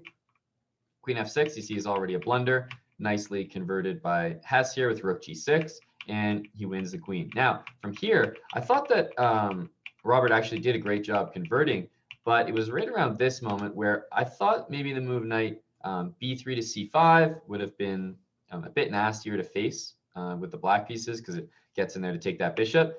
But it was right around here that he was saying, oh, and I'll probably win this game on time. And I thought the exact opposite. I thought white is the favorite to lose this game, although it's 16.7 seconds. Remember, when it comes down to a time scramble, not only are knights tricky, but it's about who has the easier moves to pre-move. And it's black 1,000%. Black can, shuffle the rook back and forth, the king, everything's protected in black's position. There's nothing to worry about. For white, there's loose pawns all over the place. This queen is going to be attacked by these pieces at some point. It's going to have to always move. And you can never pre-move the queen as white because you never know where black's going to put his pieces. Whereas black pre-moving right around the king is very, very safe. So Josie did a good job executing here. Robert had confidence in his position, which is good to have, but I don't think it was justified because I thought that black was the favorite to win this game, absolutely. And even though in this position, white might be winning at the end, it was just good flagging technique, and Josie picks up the win against Hess. Remember, a rook and knight, especially in that position, I think it beats a queen in a bullet time scramble, in a blitz time scramble, whatever it is. I think it beats them 10 times out of 10, or it should. So that was an instructive attack, a good game by Hess over the board, but also credits Josie for coming up with a really good flagging technique and putting that one in the win column for himself. Well, let's check out someone who's often found near the very, very top of these events, and that is Grandmaster or GM Minlay on Twitch. Should be a Grandmaster. We're waiting for that. He's taking on Hans Niemann right now, and let's hear behind the scenes.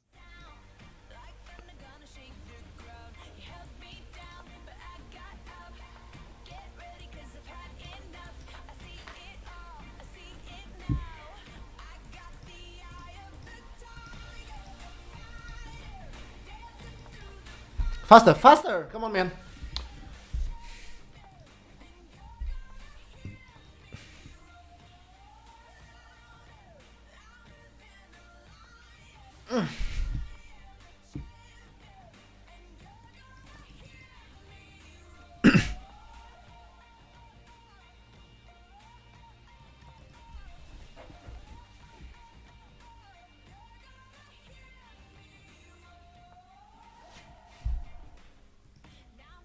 You wanna go for this? I can see his idea for sure.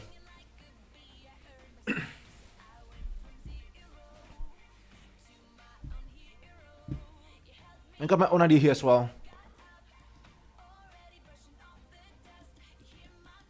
This is my idea. And maybe it's not working. No, I think knight f8 first should be fine. And 54, yeah, I think like that position.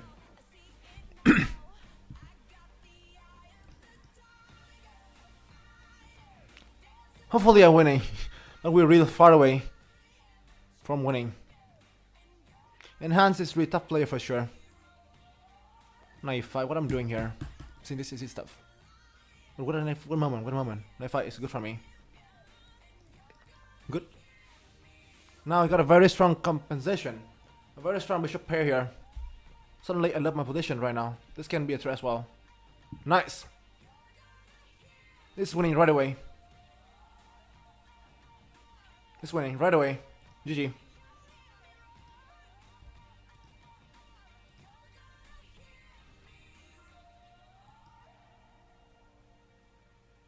Winning. Let's see, no way to defend here.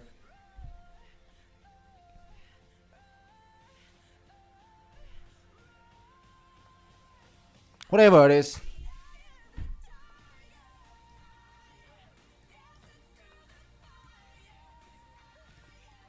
Not thinking the pawn is over. Let's make it easy.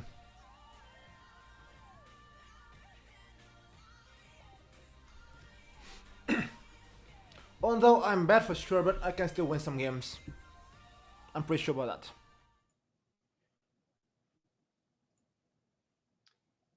And that was a pretty crushing performance that we just saw from Min Lei there. We tuned into one of his games, and that's probably not representative of all the games he's had this tournament, because he was saying he's having a tough time. He needs a quick win to make a comeback in order to fight for those top 3 spots. There's less than 40 minutes left in the entire Arena Kings event, but we have to take a moment and appreciate 25 move win against someone as strong as Grandmaster Hans Niemann. So first of all, I just have a feeling that as soon as e5 happens in positions like these, already a very, very good sign for black. So Min has got to be happy getting that move in. He's going to castle, and this pawn structure does a really good job fending off any attack down the h file. Bishop on g7 is uncontested. The dark squares, once the position opens up, is always going to favor the bishops. And just the idea of a long castling, it's not a terrible move, but it is always going to be risky. That's just the nature of this move. That long diagonal, and we saw here after taking knight f8, there are so many threats in this position. It looks like, black has almost all of his pieces on the last rank, but that's exactly where they need to be. Bishop can come out to g4, knight to e6 threatens the d4 pawn, and c5, bishop f5 hits the queen, and at any point, maybe black could shove this pawn down or just play b6 and get things wildly open on the queen side. So really nice game, and it's culminated by a pretty obvious sacrifice. Nothing too special here, but still worth mentioning. Rook takes e5, queen e5, and he had already pointed out that bishop to g4 was in the position, and after takes knight e6, bishop d3, queen d4. He just decided to resign because, look, none of the pieces can move. This pawn is being hit. The rook is just going to join the action eventually. He's down so much on time that, you may as well just throw in the towel. So Hans decided, look, it's on to the next game, and we're actually going to check out his stream now. He is on to that next game, and he's playing none other than Grandmaster Erik Hansen. GM on GM action. Let's hear from Hans's perspective.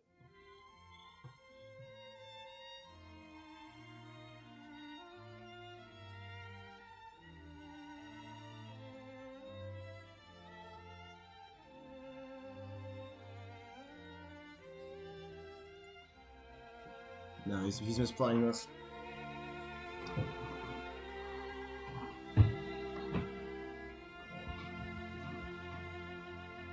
Should have played bishop b4 first. He should play g4, yeah. Right as I say that, he plays it.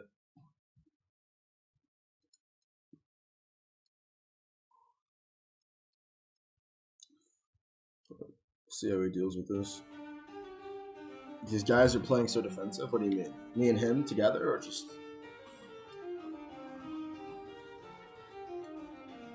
Or him against me?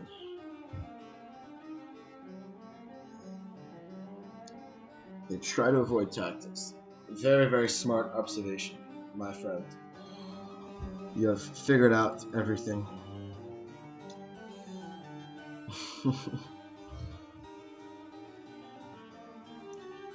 They try to avoid tactics. Very good book.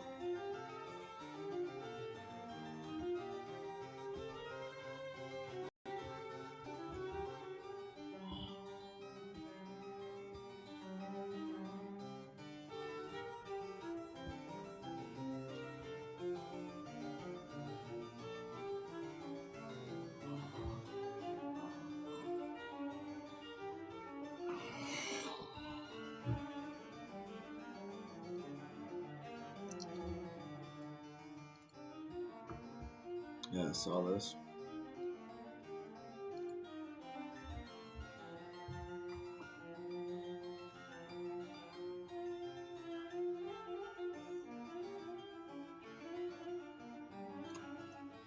Just simplify.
No time.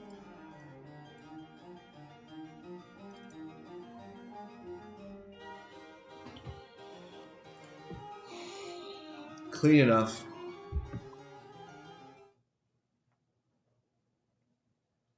GG to the new Grandmaster on that one in particular. Now, he mentioned he felt like Eric was misplaying it. It was quite a complicated position, at least when we joined it, because it was 2 bishops for Eric, but it looked like he was down a pawn there. So we joined right around here, and I just want to point out why there was a pawn gambited by Eric. He decided to play this move c5, which is completely understandable. Basically, after this move, if Hans gets to play the move c5, that bishop is going to be locked in for something like an eternity for the rest of the game. So Eric decided, look, I'll play c5, get my bishop out, and that's exactly what he did. Bishop d5. And after g4, which was mentioned by Hans as a pretty good move, he decided to reply quickly with rook d8 and g6. And the idea is you don't want to give up light squares. Imagine that Hans plays a move like h6. It's kind of a disaster. All these light squares come under that bishop's control. And in this position, Hans has a dark squared bishop, not a light squared bishop. So he has to be very, very careful about putting everything on dark squares. He's going to lose light square control for everything. So Eric's down a pawn here, but he's down a pawn on purpose. And it was all about dealing with this move f5. I think the computer points out some ridiculous type of move in this position, d4. And just to take you guys down the rabbit hole of what could have happened, bishop h6 and bishop d5 with the idea of rook e8 at the end, and bishop takes on f8 after the bishop drops back. Just a crazy, crazy line, but that's the kind of activity that was needed to justify Eric's position. Playing it a lot more normally, more human-like, Black just has the advantage from start to finish. And to be honest, Hans didn't really blunder anything. He went for the queen trade. He protected his weakness on e5 with the rooks. He brought the king in, and he started blundering near the end, but that's at the point where, as you can see here, Eric's already down a minute on the clock. It wasn't enough. So the technique from Hans, just playing against his opponent's clock and also managing that position without the 2 bishops, is quite impressive. So he takes a win in Arena Kings, and he is going to be pretty close to top 10, probably in the top 20 right now. And there are, well, there's exactly 30 minutes left in this arena. So he's going to be gunning for the top spots. And pretty soon we're going to be taking a look at those streamers who are in those top positions. But first of all, we're going to take a look at a new chess.com streamer, The Apprentice on Twitch. So let's hear what she has to say in her experience here.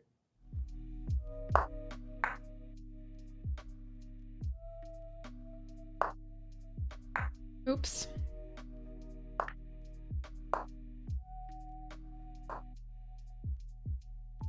"12 seconds. Maybe I can flag him too. I don't know, dude.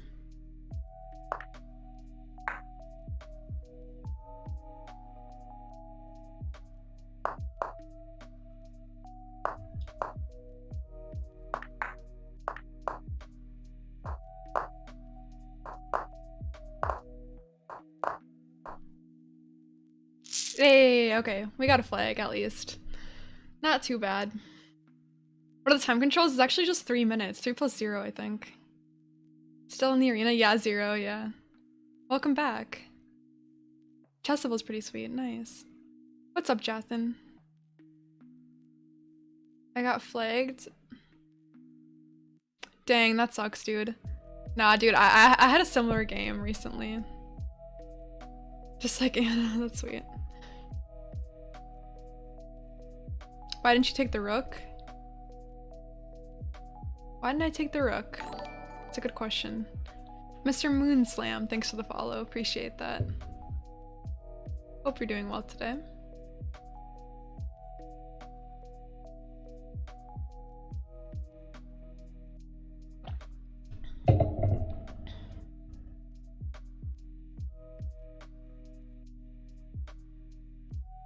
I'm so confused. I was referring to the move. I'm not sure what you're talking about, Chess Noob.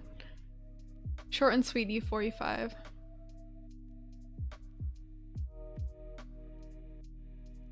Yeah, I had a winning position and I got flagged as well. I'm really working on not flagging. at the moment. George Lindsay, thanks for the follow. Welcome, welcome. All right, we keep going, I guess. These very rare wins are the only thing that's keeping me going right now.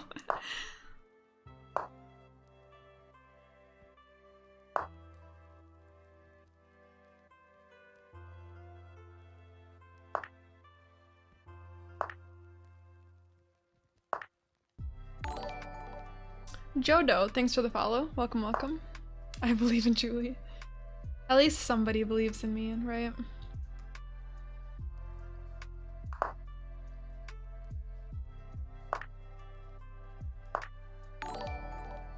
Pavel Verret, thanks for the follow. Appreciate that. 3+2, not 3+0. Yeah. Wait, Jathan, are you playing in the same one right now? Are you playing in this arena?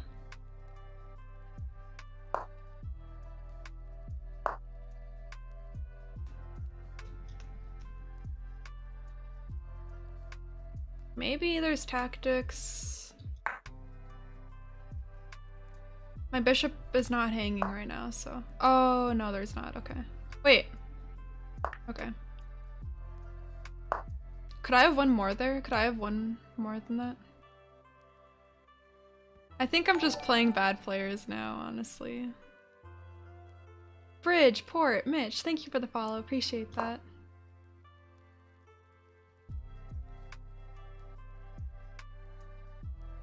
Video games, yeah. Oh, are you talking about the collab stream with Kaylee?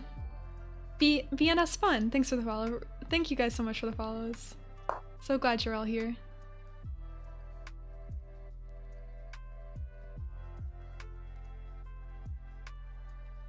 Until she's done with that? Okay. No, dude, you gotta do the 6-hour with me. Come on. I'm just kidding. I would never make you do that.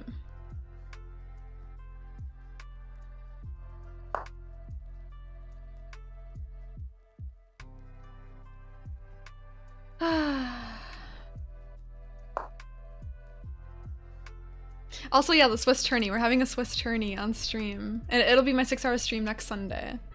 So I'm pretty hyped about that. I'm not sure like what to do for prep work for that.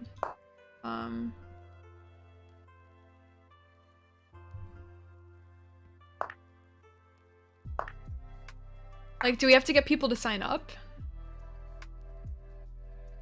We thriving out there, true, Kanchi-kun.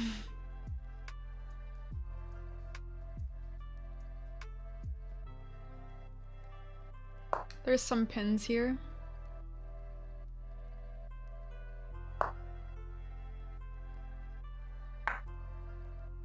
Oh wait, what am I doing? No, okay.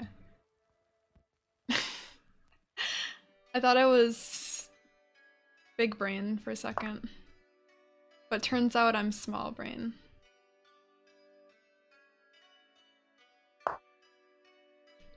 Turns out I am pea-sized brain.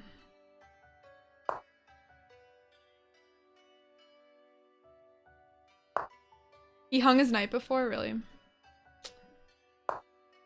Oof. Wait! Oh my god. What the fuck? Oh man. It's been these games have been interesting. Well, I think you guys know what I might point out, and I think maybe some people in chat have spotted it. But it was there for a couple moves. We saw Apprentice there miss maiden one on G7. That's the first thing to talk about. And it was so funny because she said, you know, I totally missed that. You know, I guess I thought I was big brain. I guess I missed everything. I'm not that impressive. And then it actually worked out. She had mate there and it was just sitting there.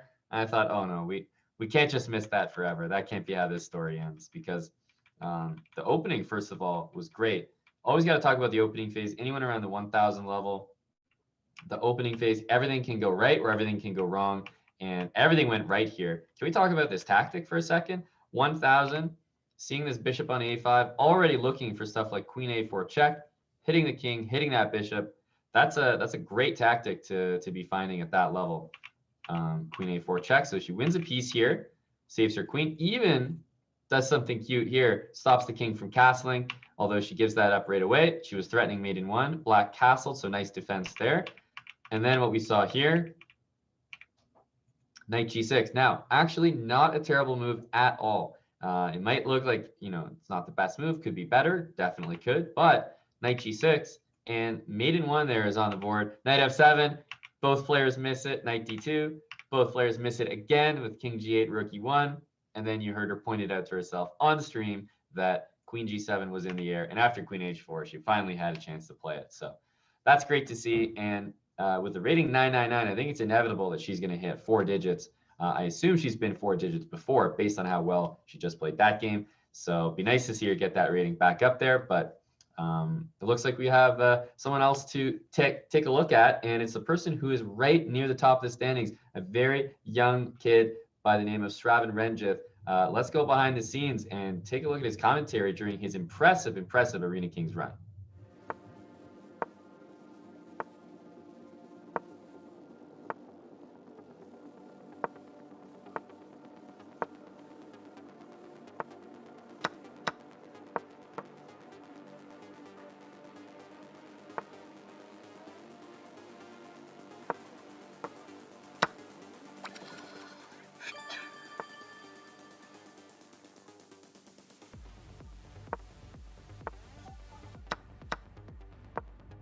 Actually, I want to go like this.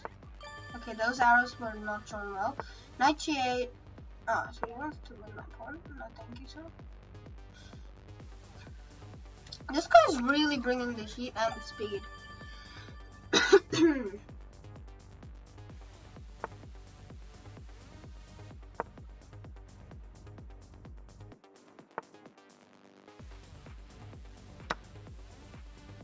Here I play here and I play f5, right?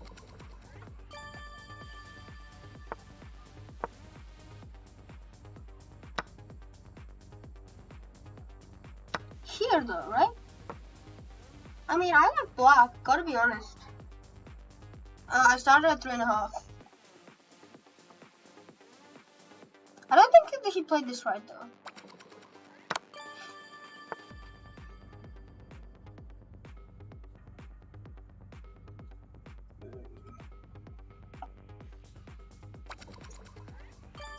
Okay, I'm probably gonna lose this anyway, so let's go here.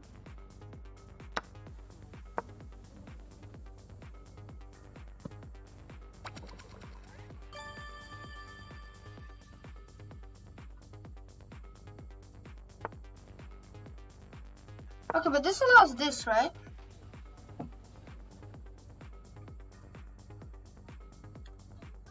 Right?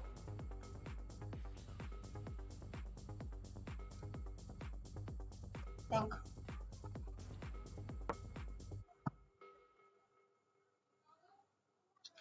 F3 runs in. Okay. Here.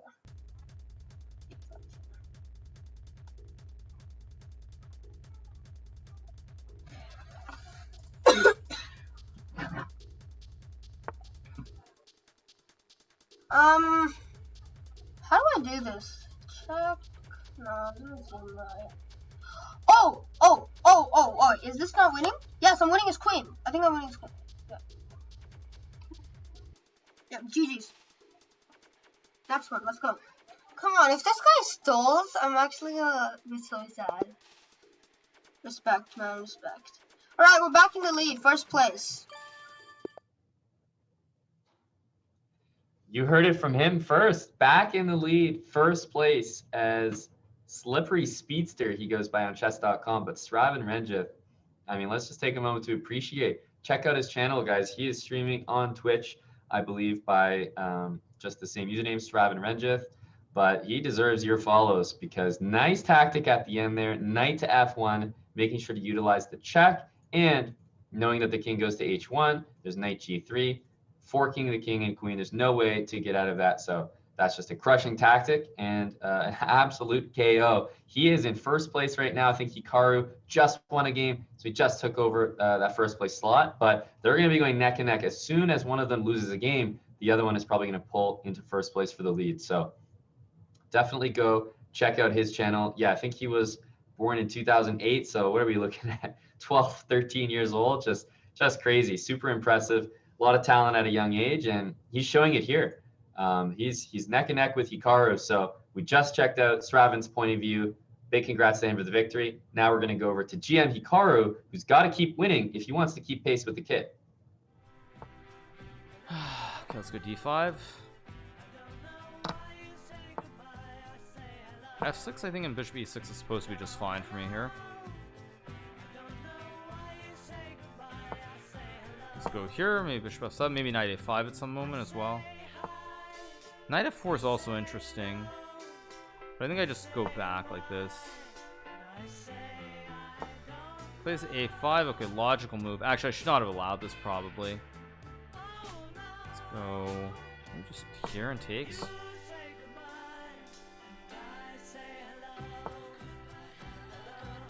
A very bad, very stupid move by me. Knight e6, d5, knight c5 is a move. I mean, maybe I just go here and take. This looks really weird. This whole game looks very strange. Goes knight e4. Okay, goes knight b3. But I think I can go queen d5 now, and there are a lot of threats. Just take.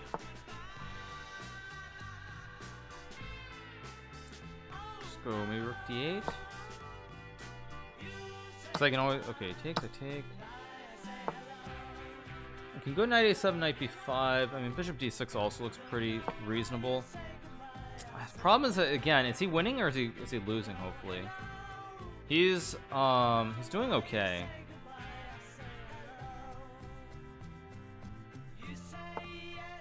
Yeah, I think I can just go like knight e7 maybe. Got knight c5. I take and go like.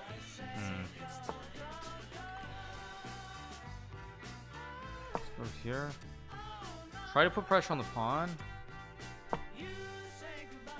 So I can take or take and take. I mean, it's probably still a draw with correct play, but got to do something here because it's just take and take. It's got queen d3, but then rook e7 maybe.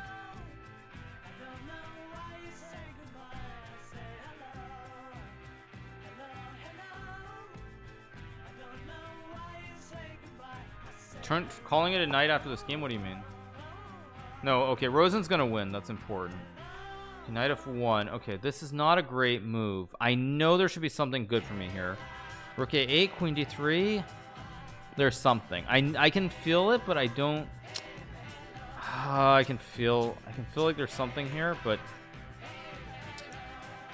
Rook a8, queen d3.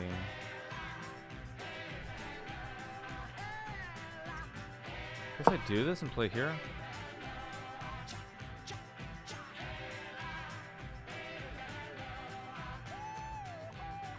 Okay, but he's losing, right?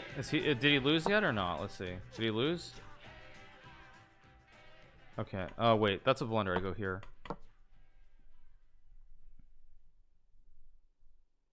Rosen has time issues? Okay, so I kind of do need to win. Wait, what's that? Okay, just... Wait. Just take. And now I just take the juicer. Check king g7. Okay, this is good. Let's just move the king up.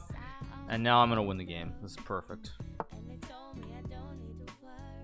Just go, I don't know, something. Let's just go here. Give him queen b8, but whatever. It's rook e5, rook e1.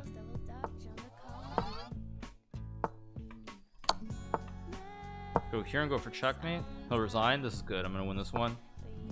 Let's just take this idea.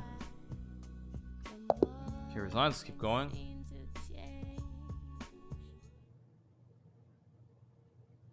And a lot of developments that we have to talk about here, guys, because not only in this game did Hikaru play a very good game, especially after, at this point, I think bishop d6 was important. And you saw he kept looking at another game while he was looking at Sravan's game. You can be sure about that because those guys are the main guys going for the top spot in Arena Kings right now. And right here is simply rook d7, protects the queen. So now knight b3 is a threat. King h1 just, honestly, it looks like he just forgot about that. And after winning that and winning the a pawn, it was a matter of time before he converted it. More what I want to talk about is actually the other game that occurred during that round was I Am Rosen against Slippery Speedster. That's Sravan. We just saw his performance in his stream before Hikaru's. This was actually a great game by Sravan, and a minute 19 to 24 seconds, and he's got this end game. Now, first of all, G5 should be played, but King H5 is played and then G5, but look what happens. King D3, blunder after takes. Black is actually winning this game. He's just got to play this smooth. He has to play this. It's the only way to go. He plays King H4 and he blunders the game away. King H4, F5, and white actually gets a pawn that queens first. A massive blunder and giving away the first place position. King to G6 had to be played, and after King takes there, King to F5, picking up the pawns is the only way to go. So really, really surprising stuff there. But unfortunately, with a minute 16 seconds, he rushed the end of it, and Rosen ended up winning after King H4, F5. So a bit of a choke there at the end. The arena is obviously still going, but when you lose your streak, and that is the most important thing. So now Hikaru is up to 6 wins in a row. He's at 76 points, and Sravan has dropped down to 70 points without a streak. So with only 11 and a half minutes remaining in this event, I think the chances are getting real slim that Slippery Speedster can catch up to GM Hikaru. But let's take a look at Grandmaster Ray Robson, someone that we haven't dropped in on during this event. Recently, defended his title as the Puzzle World Champion on chess.com. Okay, probably still h3 here. Knight h5 to f4 also looks almost a little bit dominating. Okay, I think h3. Because now they can get b3, they can get their bishop out, but the problem is then their king is cut. the king is cut. I think I can even go up. I mean, I think back is the safest though. I mean, how can they move? I mean, they still can't move. I'm just like taking the pawn, I'm bringing the knight in. Okay, they just resigned. Ah, they had bishop d6. I mean, still bad. I could take d2, but yeah, I probably should have gone king e6 only to prevent bishop d6 there. But anyway, yeah. Accidental masterpiece. Okay, playing Rustemov. So, you know, when you see a 2681 GM and their FIDE rating is probably not that much lower than 2681, it's a bit worrying and it's a bit concerning because, like, they probably play much better than their rating. But, you know, maybe they're old and slow. I don't think he's actually that old, but maybe slow. So let's maybe flag. Let's flag him. Let's just flag him, guys. Okay, knight g4, f5, or if they prevent it, maybe I move somewhere else in f5. Okay. Let's go here. Kappa Pride. f5, knight g5, knight dc5 looks playable, so let's just do it. Who's Steve? Who's Steve? Rooting for Steve to win all his games. Okay, let's go here. So I cover, and I protect, and I attack. I protect, and I attack, and I force the knight back. Okay. Let's go h6. Let's see, maybe we'll go knight e6, yes. He didn't catch me off guard. He wants to take h6, which is still pretty bad for him. Objectively, I should probably just take this. Pretty bad because I just take on c4. Ah, it takes here. Perhaps I blundered. Perhaps. Okay, let's take. Ah. Okay, does this. Yes, not exactly what I should have done. Have to say, this was dumb. Let's go here. Tianqi Wang equals Steve. Okay, I would never have guessed that. Tianqi Wang, if I had to guess Tianqi Wang's nickname, I don't think I would have guessed Steve, but it makes sense. Alright, the position, I'm not sure. It's still playable, obviously. It might not even be worse, but it's not as good as I was hoping. Okay, but let's remember, he's old and slow. We don't know anything about him. I mean, he's a well-known GM, I think, but I don't actually know anything about him. But we're gonna keep assuming that he's old and slow. So yes, let's keep that in mind. C6 I wanted to play. Do I still want C6? I guess so. I just have to play fast. He's old and slow. Okay, knight b6, queen c7. He takes a5, but that should be lost somehow. He won't do that. He's a classically trained Grand Maestro. Oh my god, what is he doing? He's a classically trained Grand Maestro. He's not supposed to do things like this. What is this? I mean, this is so bad. Why did he do this? I should have like many ways to win here. Why did he do this? I don't know, dude. He's old and slow. Okay, let's just make some move.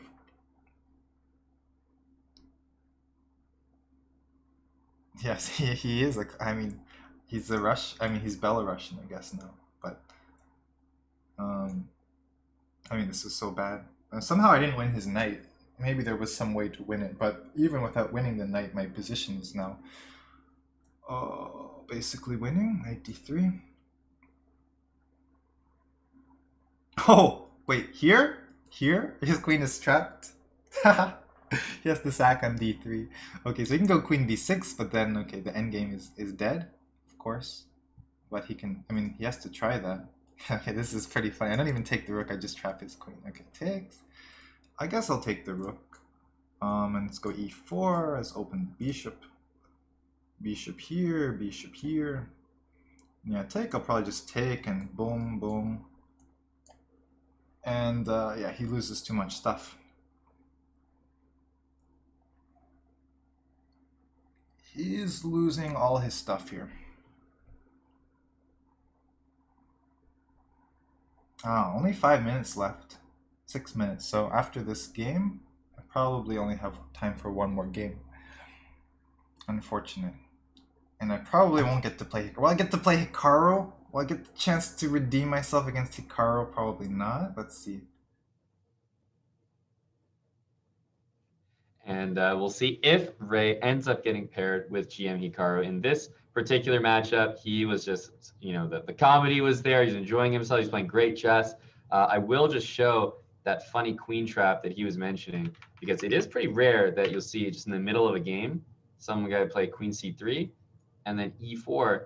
And as crazy as it is, you know, the rook, the minor pieces, the knight especially, covering some key squares, as well as the queen, and then the bishop, of course, on the diagonal. The pawn even covering the knight. White's pawn on b3 taking away a square. It's insane, but that queen on c3 has nowhere to go. So that would have been a pretty funny queen trap if we saw that. I thought he was actually going to go for this and sack the queen and take here just for fun, because he was going to lose the position anyway. But you can see the mind of Ray Robson there. That's his Twitch channel. It's GM Ray Robson. So definitely give him a follow. Check out his channel. He's I mentioned he's the Puzzle Rush world champion. He is insanely talented in chess, but also especially in puzzles. So if you're into that sort of stuff, he's definitely the guy to watch.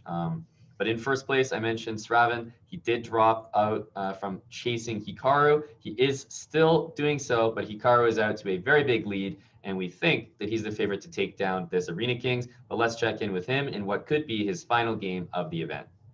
Wait, I think I almost just blundered something. But whatever, let's just go here and trade. Let's go f6, consolidate my connect 3 in the center, rook d8. Very, very pleasant position. I should be just much, much better here. d4, knight c4, or knight d5. Just come back. I'm gonna drop back. Why not? Open up the line for my rook. I can also go here. So many options, so little time. Let's just go here and take. Do I use Instagram? I do, but not frequently. I do use it, but just not that frequently. He's losing a juicer on the edge, but I think I just come back to d5. Yeah, let's just come back. Let's just be solid here. I want to win this game because there's 320 left. Let's just go here and f5. F5 looks pretty solid. I can take and go knight f4 maybe. You can also just take with the rook, frankly. I'm gonna take with the rook. Whoa, thank you to Ryan Chase McDaniel for the 5 gifted subs. Thank you so much. Appreciate it. Ryan Chase McDaniels. Thank you. Thank you, man. Glad you're enjoying the stream. Thank you. Been a shaky stream. Been a shaky, pretty shaky stuff, but we're luckily doing quite well. Hit the pawn. E4 is a threat. Gonna find a way to win, but man, this was too close for comfort. Now if he takes, he loses the horse.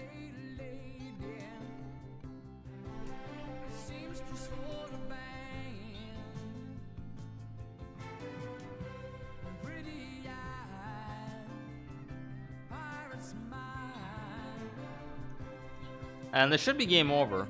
So there's 220 left. He's got 140, so he can't stall out the clock. This game will count. He resigns.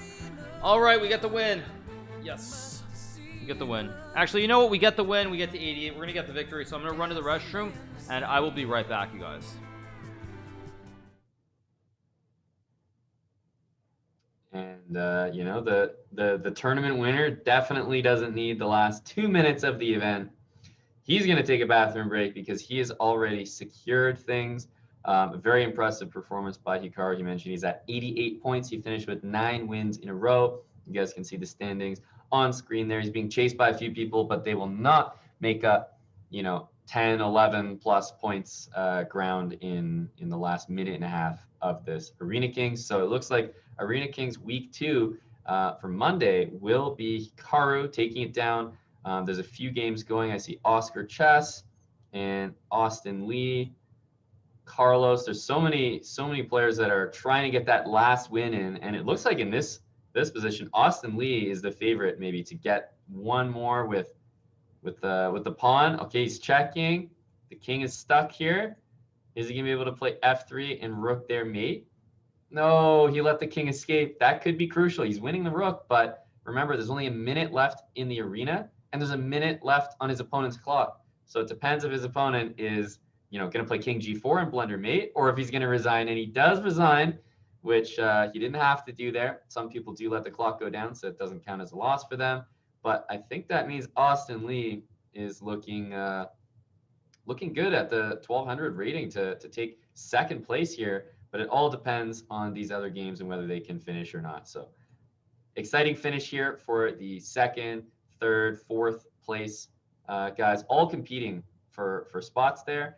But unfortunately, Carlos is going to lose a piece here. 20 seconds left in this arena. I think we're going to be wrapping up very, very shortly, and we will see exactly what place everybody finished here. 12 seconds and counting down on this Arena Kings Week 2 Monday edition of the arena here. And let's see what the official placing is. And there it is. Hikaru, first place. He actually got 10 wins in a row, it looks like, to finish things off. At least that's what the stats say here. 10 wins in a row. Austin Lee, 10 wins in a row. Oscar Chess, 19. As you can see, you don't have to be the highest rated guy in the tournament to end up on that podium, because you play people at your own skill level, your own rating. You might play some guys higher rated than you, you might play some guys lower rated than you. But at the end of the day, everyone pretty much has a fair shot to win this. But it is Grandmaster Hikaru Nakamura once again emerging victorious in this Arena Kings. The next time we'll be back, guys, don't forget, it's going to be later this week. So it's Friday. Mark your calendars. It's not once a week, but twice a week. We get to enjoy another edition of Arena Kings this Friday. That's going to be at 12 p.m. Pacific time. Mark that down on your calendars. It will be covered here on the chess.com channel. And you've just seen how many people end up streaming it. So there's lots of streams to watch. You can tune in here. We're going to, jump in and out of different streams, much like we did today. But that's sort of going to be the regular commentary format for Arena Kings. So you guys can get used to that.